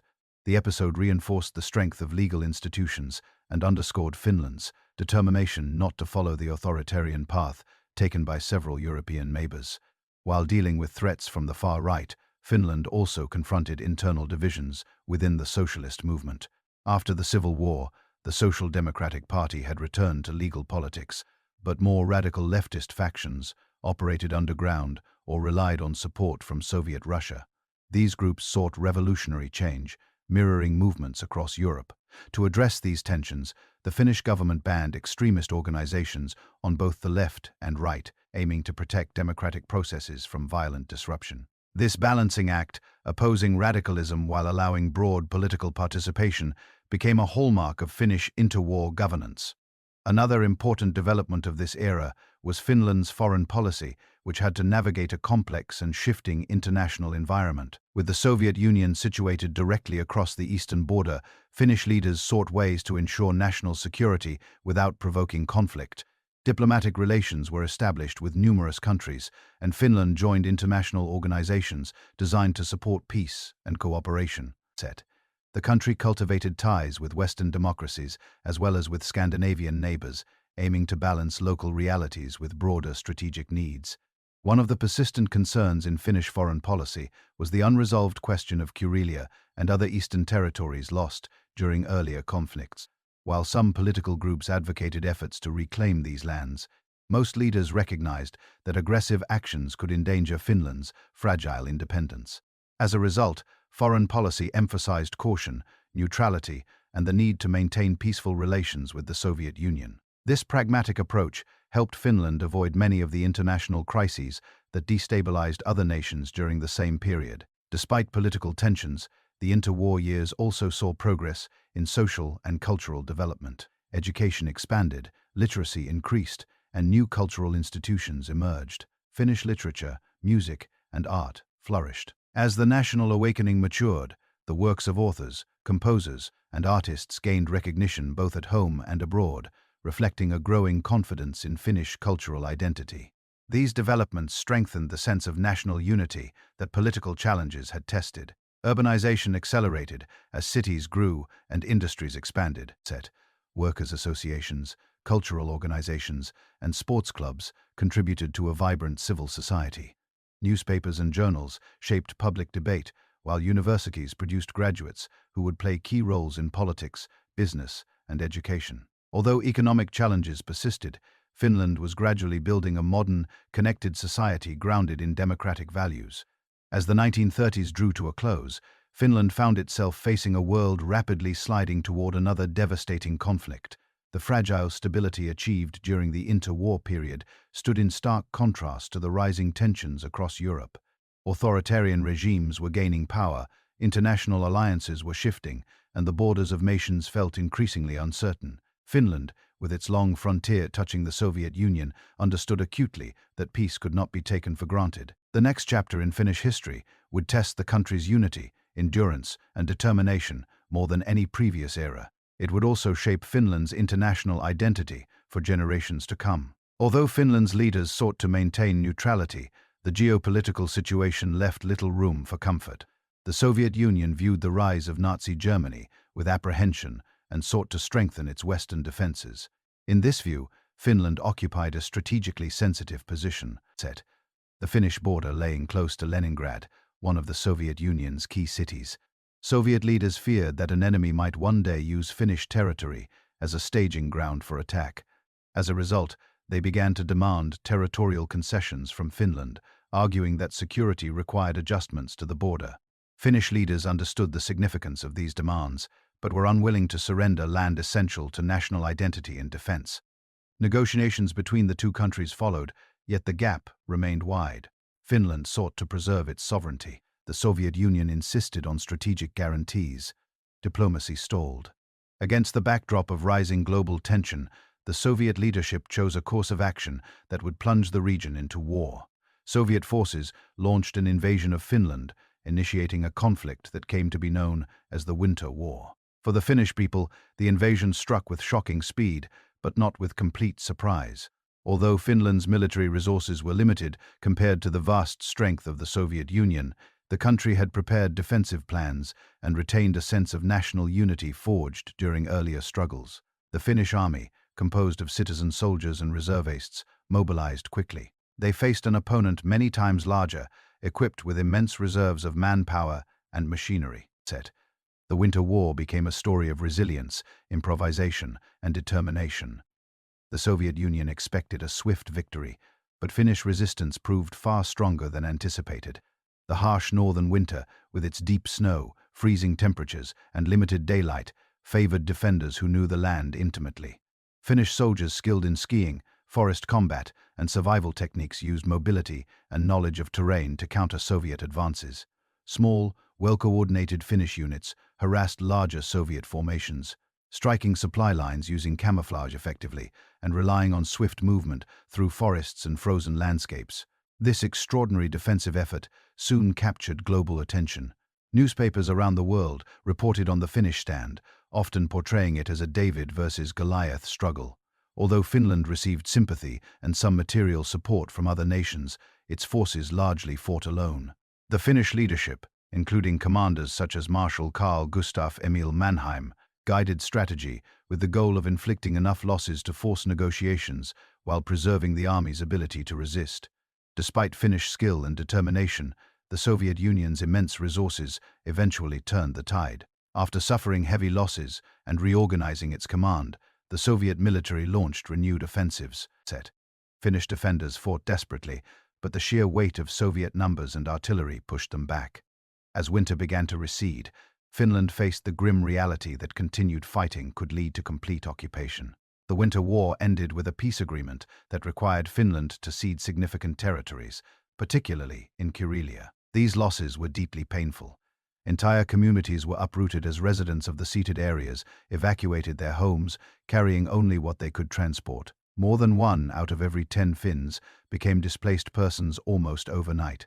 Yet, despite territorial losses, Finland preserved its independence. This outcome, though costly, held enormous significance. In an era when many small nations fell to larger powers, Finland remained sovereign. The end of the Winter War did not bring lasting peace. Europe was still engulfed in conflict, and Finland found itself in a perilous position.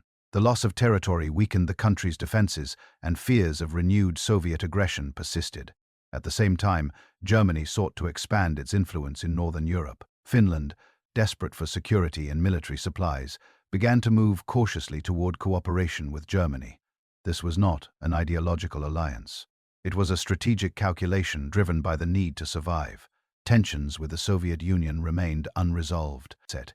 When Germany launched its invasion of the Soviet Union, Finland viewed the moment as an opportunity to regain lost territories and strengthen defensive positions. Thus began the conflict known in Finland as the Continuation War. Finnish forces advanced into the territories ceded after the Winter War and for a time into additional areas beyond. This advance was driven both by military strategy and by the emotional desire to reclaim homes lost only a few years earlier. For much of the Continuation War, the front stabilized and Finland entered a period of uneasy normality under wartime conditions. Society operated under rationing, military service and restrictions. Yet cultural and educational activities continued. The Finnish government maintained its independence and resisted German efforts to impose ideological control. Finland never became a puppet state and preserved democratic institutions even during wartime emergency. However, the longer the war continued, the more Finland's situation deteriorated. As the Soviet Union regained strength and began pushing back German forces on multiple fronts, the strategic picture shifted dramatically. Finnish leaders recognized that continued alignment with Germany would lead to disaster. Diplomatic contacts began in secret as Finland searched for a way to leave the war without facing total occupation. Negotiations were difficult. The Soviet Union demanded substantial concessions, including territorial adjustments that went beyond the losses of the Winter War. Finland faced a painful decision: continue fighting in the hope of a favorable turn or accept harsh terms to preserve sovereignty. Ultimately, the Finnish government chose survival. The Continuation War ended with another peace agreement requiring Finland to cede additional land and accept financial reparations. These terms were severe, but once again, Finland avoided complete subjugation. The human cost of the two wars was immense. Tens of thousands of Finnish soldiers lost their lives. Entire communities were displaced, particularly in Karelia, where families were forced to relocate permanently. Many carried memories of lost homes and landscapes that would never be returned. Veterans returned to a country facing economic hardship, needing to rebuild both physically and emotionally. When the guns of the Continuation War fell silent, Finland entered one of the most demanding chapters in its history. The country had survived two devastating conflicts against a far larger neighbor, but survival came at a steep price. Territory was lost, homes were abandoned, families were uprooted, and the economy was strained nearly to breaking point. Yet, the Finland that emerged from wartime devastation was determined not only to rebuild, but to secure a lasting peace in a world increasingly divided between rival superpowers. The decades that followed required resilience, diplomacy, and a unique political balancing act that would later be described, sometimes critically, sometimes admiringly, as Finlandization. The immediate post-war years brought immense challenges. The borders defined by the new peace treaty carved away a large portion of eastern Finland, including the culturally significant region of Karelia. Hundreds of thousands of evacuees were forced to resettle in what remained of the country. These displaced families needed homes, land, schools, and employment. Their resettlement became a national project. Finland enacted land reforms to allocate farmland to Karelian evacuees, often purchasing or redistributing estates to ensure that families could rebuild their livelihoods.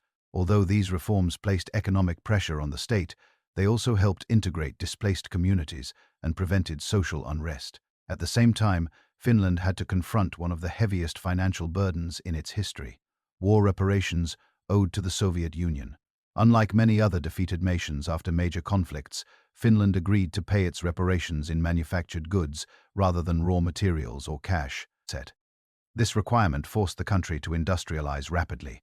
Factories that had once produced military equipment were repurposed to manufacture ships, locomotives, machinery, and other industrial products demanded by the Soviet Union. The scale of production was daunting, but Finland met its obligations ahead of schedule, a remarkable achievement that surprised many outside observers. This industrialization had unintended yet transformative consequences. It accelerated Finland's shift from a primarily agrarian economy to an industrial one. Workforces moved from farms to factories, cities expanded, and new industries emerged. Although the reparations program had been imposed as a punitive measure, it ultimately helped modernize the Finnish economy and laid the foundation for decades of growth.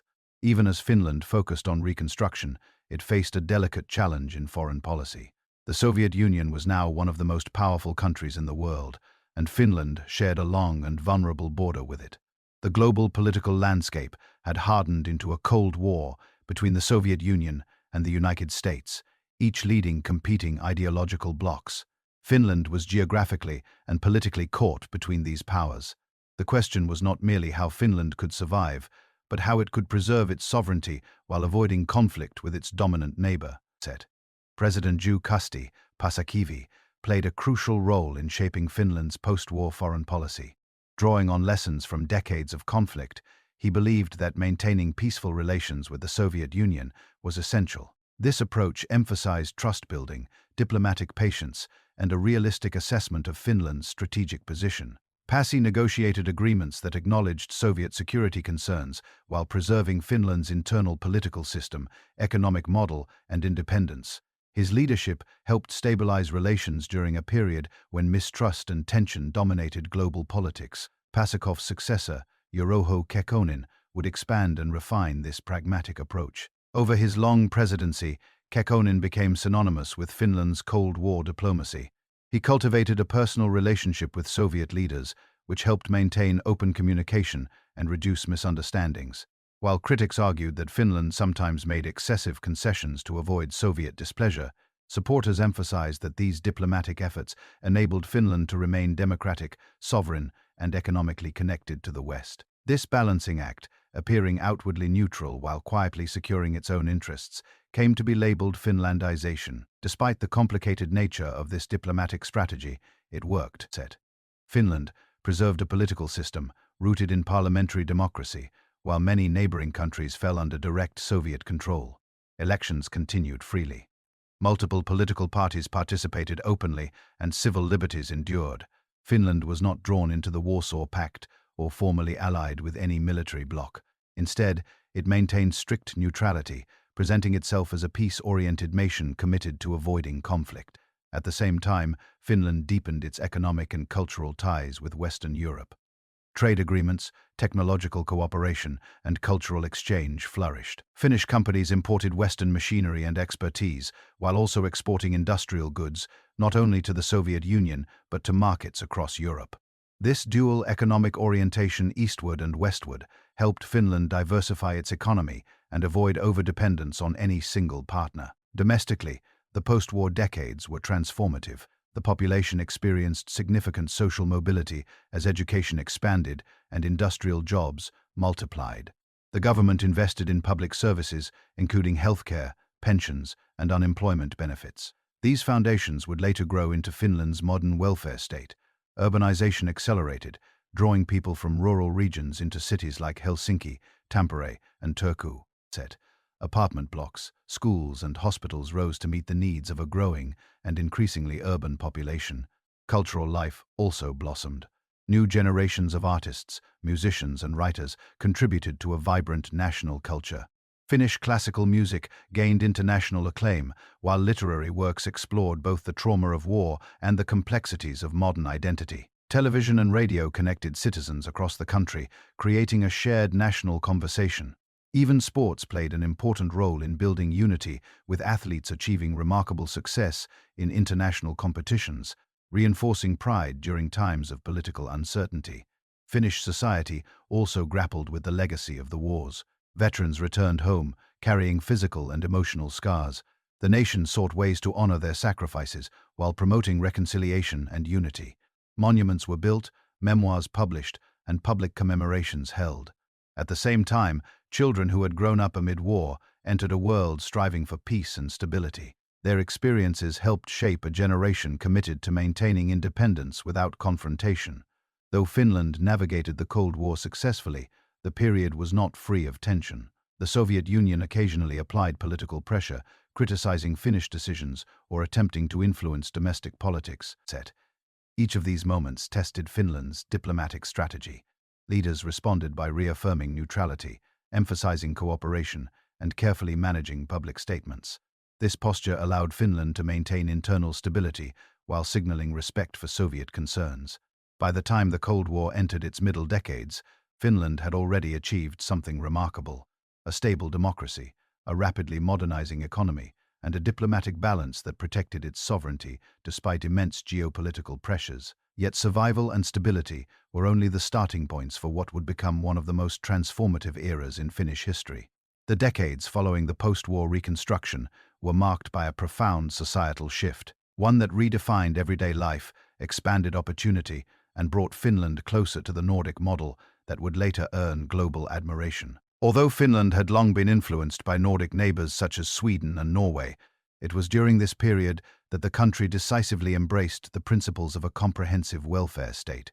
This transformation was not a single policy or political choice, but a gradual series of reforms that reshaped healthcare, education, labor relations, and social security. These reforms emerged through cooperation between political parties, trade unions, employer organizations, and government officials. The underlying idea was simple, yet ambitious. Every citizen should have access to essential services and support regardless of background or economic standing. One of the most significant pillars of this emerging welfare model was the expansion of universal healthcare. Prior to the medieval century, access to healthcare varied widely between rural and urban areas. Many remote communities lacked trained medical professionals, and hospitals were concentrated in larger towns. Finland addressed these disparities through public investment, building clinics, training medical staff, and ensuring that healthcare services reached the entire population. The result was a dramatic improvement in public health, reduced infant mortality, and longer life expectancy. Over time, these gains contributed to a more productive and resilient society. Education reform played an equally transformative role. Finland had always valued literacy and learning, but the post-war decades brought widespread access to high-quality education. Schools were modernized, teacher training improved, and curricula updated to reflect contemporary needs. Importantly, education became increasingly equalized. Whether a child lived in a major city or a small rural town, the state sought to ensure that the quality of instruction remained consistent. These reforms would later form the foundation of Finland's globally recognized education system, though that reputation would develop fully in later decades. During this earlier period, the focus was on expanding opportunity, reducing barriers, and promoting social mobility. Labor relations also underwent profound transformation. Finland experienced rapid urbanization as people moved from rural villages to growing industrial centers. This transition brought both opportunity and friction. Workers sought better wages, safer conditions, and more stable employment. In response, labor unions grew stronger, while employers' associations organized to represent business interests. Rather than allowing these opposing forces to spiral into conflict, Finland developed a model of negotiation and compromise often referred to as the Finnish labor market system. Collective bargaining became the norm, with unions and employers negotiating wages and working conditions at national or sector-wide levels. This system reduced the frequency of strikes and promoted wage stability, supporting economic growth. Urbanization itself reshaped daily life. Throughout the post-war decades, new housing projects emerged to accommodate expanding populations in cities such as Helsinki, Tampere, Turku, and Oulu. Modern apartment buildings replaced older wooden structures, and new suburbs developed along improved transportation routes. These changes altered family structures, work habits, and cultural life. City dwellers gained access to cinemas, libraries, cultural centers, and public transportation. Rural towns modernized as well, though at a different pace, leading to a broader conversation about regional equality. The expansion of social welfare programs did more than provide services. It also reinforced national unity. After the divisions of the Civil War era and the hardships of the World Wars, social reforms helped bridge class divides. Access to education and healthcare reduced inequality, while pension systems and unemployment benefits offered security that earlier generations had lacked. This sense of shared responsibility for the well-being of all citizens became a core characteristic of Finnish society. As prosperity grew, cultural life flourished. Finnish literature, music, and the arts entered a dynamic phase of experimentation and innovation. Writers explored themes of identity, memory, and social change. Composers built on the legacy of earlier masters, producing works that gained international recognition. Visual artists embraced both traditional and modern forms, contributing to a rich cultural landscape. Public support for the arts increased as the expanding welfare state saw cultural development as a vital component of national life. Meanwhile, Finland's relationship with nature remained central to its identity. Despite growing urbanization, Finns maintained deep ties to forests, lakes, and outdoor traditions. Summer cottages became widely popular, offering families an escape from city life. The concept of jokus, or every person's right, allowed everyone to walk in forests, pick berries, and enjoy nature responsibly. These traditions provided continuity amid rapid social transformation and reinforced an enduring connection to the land. Yet the era was not without challenges. Economic cycles brought periods of hardship, including recessions that tested the strength of the welfare system. Industrial restructuring led to job losses in some sectors, particularly forestry and mining. These changes required adaptation, retraining, and ongoing political negotiation. Social debates emerged as well. Questions about gender roles, family structures, and cultural expectations gained prominence, reflecting broader global movements. One notable area of change involved gender equality. Finnish women had long held voting rights and participated actively in political life. But the most important century brought expanded opportunities in education and employment. As the welfare state developed, policies such as maternity benefits and childcare support helped women enter the workforce in greater numbers. This shift contributed to Finland's reputation as a leader in gender equality. Even though many challenges remained, political life remained dynamic. Different parties alternated in government, yet core commitments to democracy, social welfare, and national unity stayed strong. Coalition governments became common, requiring parties to negotiate and compromise across ideological lines. This tradition of consensus building helped stabilize Finnish politics during a period when other European nations faced significant unrest. Foreign policy during this era continued to require delicate management. Finland maintained its neutral stance while strengthening economic ties with both Western Europe and the Soviet Union. Although the term Finlandization was sometimes used critically in Western political discourse, as shorthand for a small nation adjusting its policies to avoid offending a dominant neighbor, Finnish leaders viewed their strategy as pragmatic. They sought to preserve independence by demonstrating reliability in their diplomatic relationships while quietly strengthening internal democratic institutions. This balancing act allowed Finland to participate in international organizations, host diplomatic discussions, and play a constructive role in global affairs. When Helsinki later became the site of major international negotiations, it was a testament to the credibility Finland had built through decades of careful diplomacy. The roots of that reputation lay partly in the post-war era's commitment to neutrality and peaceful cooperation. As Finland advanced through the latter half of the 20th century, the nation entered a period of rapid transformation defined by economic restructuring, technological innovation, and growing integration with global markets. The welfare state had laid strong foundations for equality and social stability. Yet, the world around Finland was changing quickly. Traditional industries that had sustained the economy for generations began to face new pressures. While emerging technologies offered opportunities that could reshape the nation's future, the challenge for Finland was to navigate these shifts without sacrificing the values and institutions that had become central to its identity. For centuries, Finland's economy had relied heavily on natural resources. Forests were the backbone of national industry, supporting paper mills, sawmills, and related manufacturing. Timber and paper products formed a substantial portion of Finnish exports, and generations of families built their livelihoods around these sectors. While forestry remained important, the global economy was becoming more competitive. Other countries modernized their industries, new materials emerged, and demand fluctuated unpredictably. Finland recognized that depending too heavily on a single set of industries left the economy vulnerable to global shifts.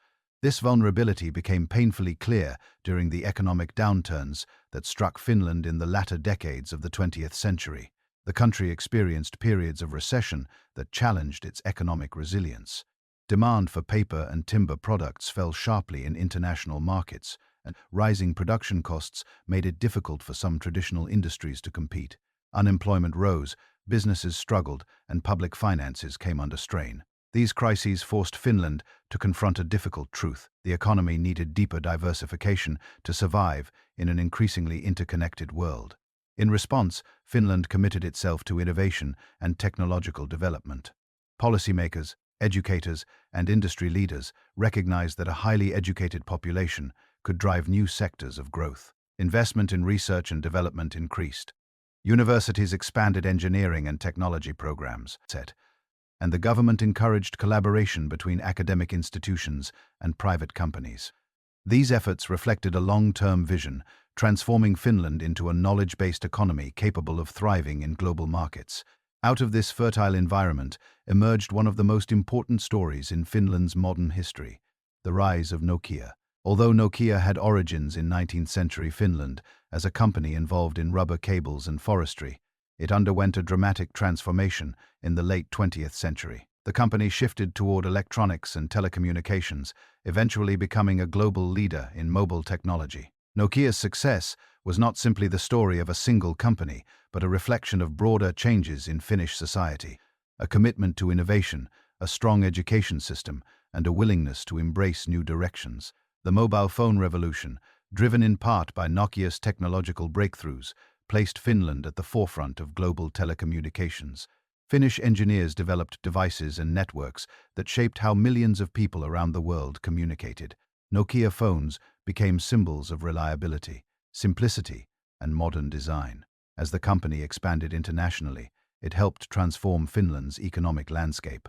New jobs, new technologies, and new industries emerged around Nokia's success. Entire communities benefited from the company's global reach, and Finland's reputation as a technological powerhouse grew.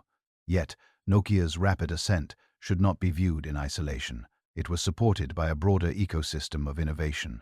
Finnish universities produced highly skilled graduates. Research institutes contributed to technological development.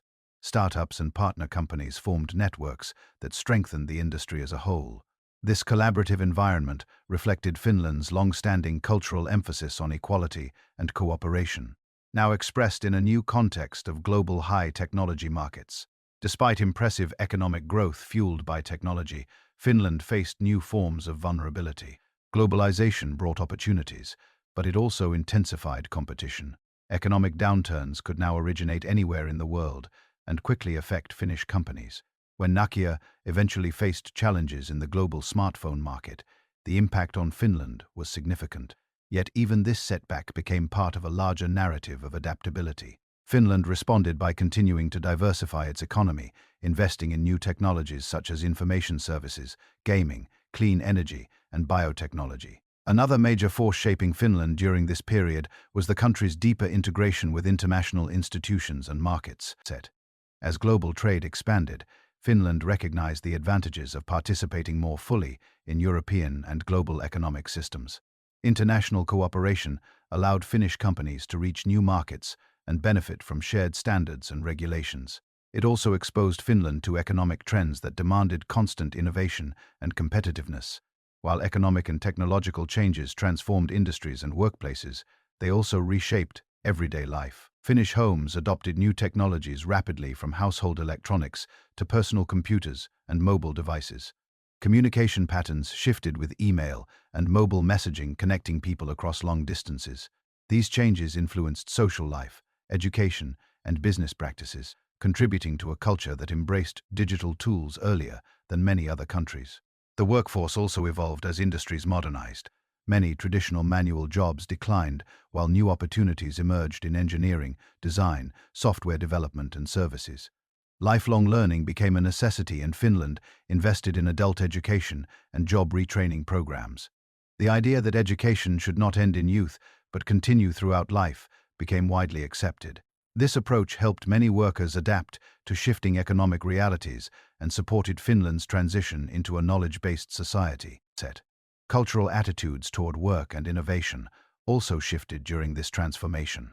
Finland developed a reputation for combining creativity with discipline.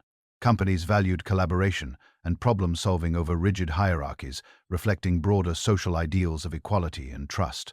Workplaces emphasized cooperation, transparency, and continuous improvement. These cultural traits supported Finland's success in high-tech fields and strengthened its international competitiveness. Urban life expanded during this period as cities became hubs of innovation, education, and cultural activity.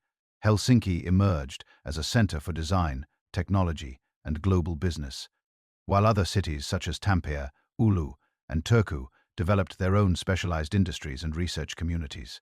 Urban growth brought new forms of cultural expression, including music, theater, and film. At the same time, Finland remained committed to preserving its connection to nature. Even as cities expanded, forests, lakes, and hiking trails remained easily accessible, sustaining a balance between modern life and natural heritage.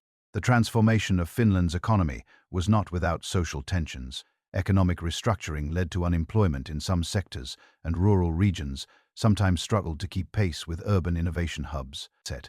Policymakers worked to address regional disparities through infrastructure investment, education programs, and incentives for business development. While challenges persisted, Finland's strong social safety net helped protect communities during difficult transitions.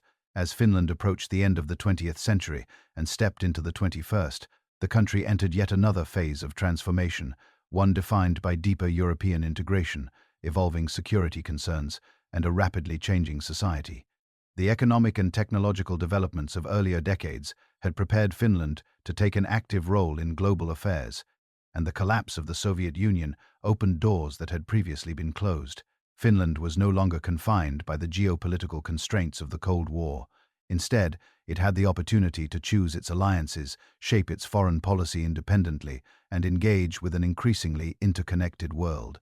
The end of the Cold War fundamentally altered Finland's strategic landscape.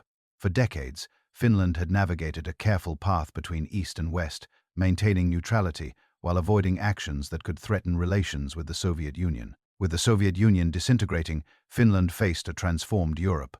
New nations emerged, old alliances shifted, and the European community expanded its influence.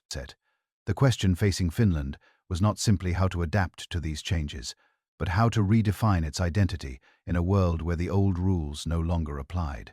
One of the most significant decisions of this era was Finland's decision to join the European Union. Membership in the EU represented a major shift in Finnish foreign and economic policy. The process required public debate, political negotiation, and a national referendum. Supporters argued that EU membership would strengthen Finland's economy, expand trade, and anchor the country firmly within the democratic institutions of Western Europe. Critics feared the loss of national autonomy and expressed concern about how integration might affect agriculture, labor markets, and traditional industries. After extensive national discussion, Finland joined the European Union. This decision marked a turning point in the country's international orientation. As a member state, Finland gained access to larger markets, participated in shaping European legislation, and strengthened its ties with neighboring countries. The adoption of the euro further integrated Finland into the European economic system, aligning its financial policies with those of other member states. These steps underscored Finland's new position as a committed participant in European cooperation. This new orientation influenced nearly every aspect of Finnish society. Trade expanded, foreign investment increased, and Finnish companies gained new opportunities across Europe. Regulations governing commerce, agriculture, environmental protection, and transportation were harmonized with EU standards. While some sectors faced adjustment pressures, others benefited greatly from access to wider markets and shared research initiatives. Finland also became an active voice in European discussions on sustainability, education, and technological innovation, fields in which it had already developed strong expertise. Beyond economics, EU membership reshaped Finland's foreign policy. Instead of maintaining a carefully neutral stance shaped by Cold War realities, Finland now engaged more openly in European initiatives on security, humanitarian issues, and global cooperation. Although Finland did not join NATO during this period, it participated in NATO Partnership for Peace program, engaging in joint exercises and contributing to peacekeeping missions. These steps reflected Finland's evolving understanding of security in a world no longer dominated by the bipolar structure of East versus West. Domestic political life mirrored these broader changes. New parties emerged, and existing parties adjusted their platforms to address globalization, environmental issues, immigration, and societal modernization. Public debate increasingly reflected concerns shared across Europe. Economic competitiveness, demographic change, and the challenges of maintaining welfare systems in aging societies. The political spectrum broadened, giving rise to discussions about identity, multiculturalism, and the role of Finland in a globalizing world. Socially, Finland experienced shifts that redefined everyday life. Immigration increased as workers, students, and refugees arrived from different regions. Previously a largely homogeneous society, Finland began to confront questions of cultural integration, diversity, and the meaning of national identity. Public institutions worked to support integration through language programs, education, and social services. While public debates explored how Finnish society could adapt to new cultural dynamics, these discussions were sometimes difficult, but they reflected a nation increasingly engaged with global realities. Education continued to play a central role in Finland's national identity. Earlier reforms matured into a highly effective school system that prioritized equal opportunity, teacher professionalism, and student well-being. International studies soon recognized Finland as a global leader in education performance. This recognition was not only a point of pride, but also a source of national reflection. Why was the system so successful, and how could it continue to evolve in a changing world? Finnish educators emphasized that their system's strength lay in trust, autonomy, and a deep cultural regard for learning rather than competition. The economy also continued to evolve. The decline of Nokia's dominance in mobile technology created challenges, but it also spurred innovation in new sectors. Finnish companies diversified into gaming, renewable energy, software development, design, and biotechnology. The global success of companies in these fields, along with the rapid rise of the Finnish gaming industry, demonstrated Finland's ability to adapt when previous economic anchors weakened. Simultaneously, environmental awareness became a defining aspect of Finnish society. With its vast forests, thousands of lakes, and delicate northern ecosystems, Finland took an active role in global environmental initiatives. Policies promoting sustainability, conservation, and clean energy gained broad support. Finland invested in renewable energy technologies, sustainable forestry practices, and urban planning that aimed to reduce carbon emissions. These commitments reflected both practical concerns and cultural values deeply rooted in the Finnish relationship with nature. Culturally, Finland embraced greater openness. Music, literature, film, and design flourished in an environment that encouraged experimentation and international collaboration. Finnish musicians gained global audiences. Authors received international awards. Filmmakers found new platforms for their work. Helsinki and other Finnish cities developed reputations as centers of creativity, combining modern innovation with traditional aesthetics. Events celebrating art, design, and culture brought together domestic and international audiences, strengthening Finland's place in global cultural networks. As Finland became more globalized, debates about national identity intensified. Many Finns asked, what does it mean to be Finnish in a world without the old Cold War boundaries? How should the country balance its cultural heritage with new influences? What responsibilities did Finland have as a member of the European Union? And how could it protect its distinctive values while contributing to broader European goals? Part of the answer lay in Finland's enduring principles of democracy, equality, and social cohesion. These values helped guide the nation through debates about immigration, minority rights, and social integration. They also supported efforts to improve the standing of Sami communities in northern Finland, who continued to advocate for cultural rights, land use protections, and political representation. Efforts to support Sami language education and strengthen cultural institutions gained momentum as awareness of indigenous issues increased globally. As Finland stepped fully into the 21st century, the country faced a world in rapid motion. Globalization accelerated, technology advanced at an unprecedented pace, and geopolitical tensions shifted unpredictably. Yet, Finland entered this era with considerable strengths: a highly educated population, a stable political system, a reputation for innovation, and an enduring commitment to equality and social welfare. The task ahead was not merely to preserve these achievements, but to adapt them to a world where traditional assumptions no longer held steady. The 21st century would challenge Finland to reimagine its role, confront emerging pressures, and build resilience in the face of constant transformation. One of the earliest forces reshaping Finland in this new era was digitalization. Although Finland had embraced technology during the previous century, the digital revolution ushered in new possibilities and new uncertainties.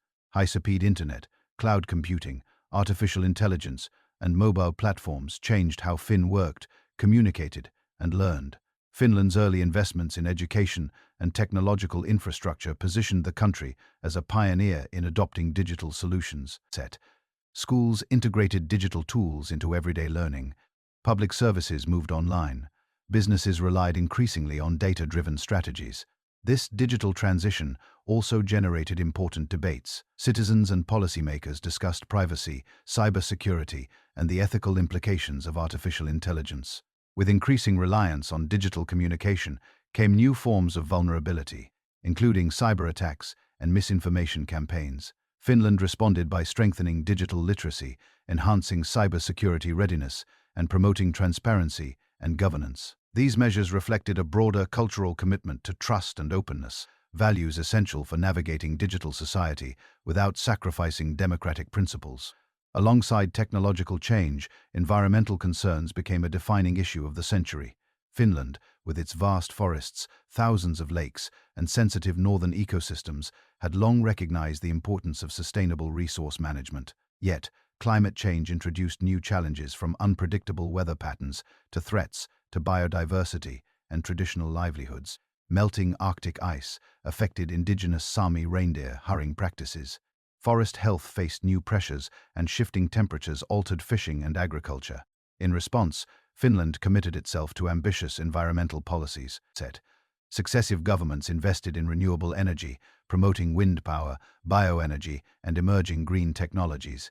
Urban planning prioritized sustainability, with cities expanding public transportation networks, improving energy efficiency in buildings, and supporting innovations such as electric mobility. These efforts reflected not only global commitments, but also a deeply rooted cultural respect for nature. For many Finns, protecting the environment was not simply a political choice, but a continuation of traditions that valued the land as a source of identity, sustenance, and well-being. Demographic changes also shaped Finland's 21st-century landscape. Like many European countries, Finland faced the challenges of an aging population.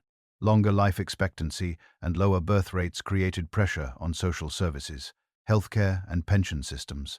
Policymakers introduced reforms to encourage workforce participation, support families, and integrate immigrants into society. Immigration, once minimal, grew in importance as Finland sought to meet labor needs and diversify its economy.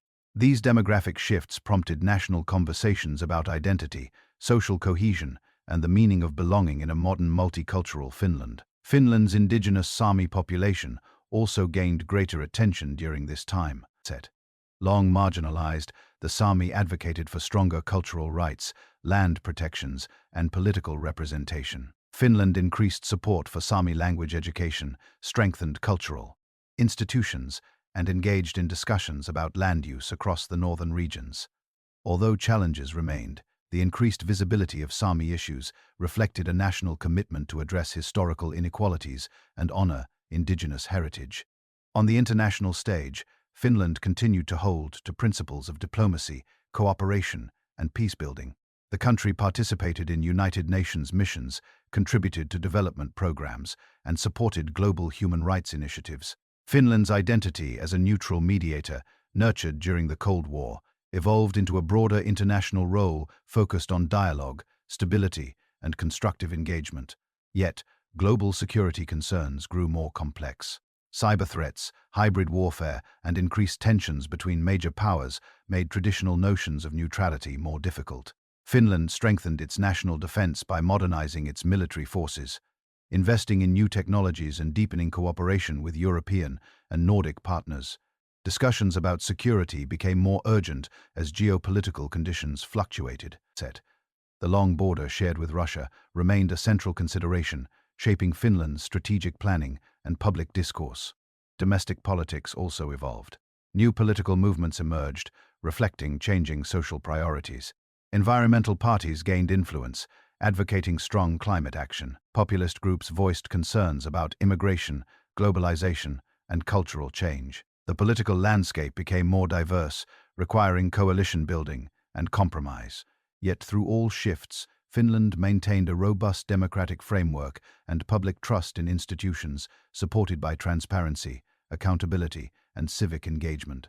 Economically, Finland faced both opportunity and challenge. The decline of Nokia's dominance in mobile phones required Finland to redefine its technological strategy. Yet, instead of stagnation, the nation embraced reinvention. New industries flourished, including information technology services, gaming, clean energy, and design. Companies such as those in the Finnish gaming industry gained global recognition, demonstrating Finland's continued strength in innovation. Startups found support through educational institutions, government programs, and a culture that valued experimentation and problem-solving. Finland's welfare state also adapted to modern conditions. Policymakers updated social protections to reflect new family structures, employment patterns, and technological realities. Emphasis shifted toward flexibility, lifelong learning, and investments in early childhood education. Finland's education system continued to evolve, balancing tradition with digital tools, individual creativity, and confidence building. Educators emphasized that learning should not simply produce skilled workers, but should support curious, resilient, and socially aware citizens. Cultural life in Finland during the 21st century demonstrated remarkable vibrancy. Finnish musicians reached global audiences. Filmmakers gained international awards, and authors explored themes ranging from identity and memory to climate change and migration. Design remained a hallmark of Finnish creativity, with architects and designers continuing the legacy of modernist masters while embracing contemporary sustainable practices. Festivals, museums, and cultural centers celebrated both traditional arts and avant-garde expression, reinforcing Finland's place in global cultural networks. As Finland navigated these many transformations, public debates about national identity continued to evolve. Finns asked, "What does it mean to be Finnish in a globalized, digital, multicultural society?" How can Finland preserve its values, equality, education, trust, and community, while adapting to new realities? How can tradition and innovation coexist in a rapidly changing world? These questions reflected a healthy introspection rooted in the belief that identity is not fixed but continually shaped through collective experience, through resilience, adaptability, and a willingness to evolve. Finland entered the 21st century as a nation confident in its strengths, yet aware of its challenges. It faced global pressures, not with isolation but with thoughtful engagement, not with rigid certainty but with openness to change. From environmental leadership to digital innovation, from cultural expression to diplomatic participation, Finland continued to build a future grounded in cooperation and shared responsibility. The story of Finland, from its Ice Age landscapes and early tribes to its modern high-tech society, illustrates a nation shaped by endurance, creativity, and the ability to adapt. As Finland advances further into the 21st century, it remains guided by the same principles that supported its survival through wars, political struggles, and global shifts: a belief in education, equality, community, and the capacity to chart its own course in a changing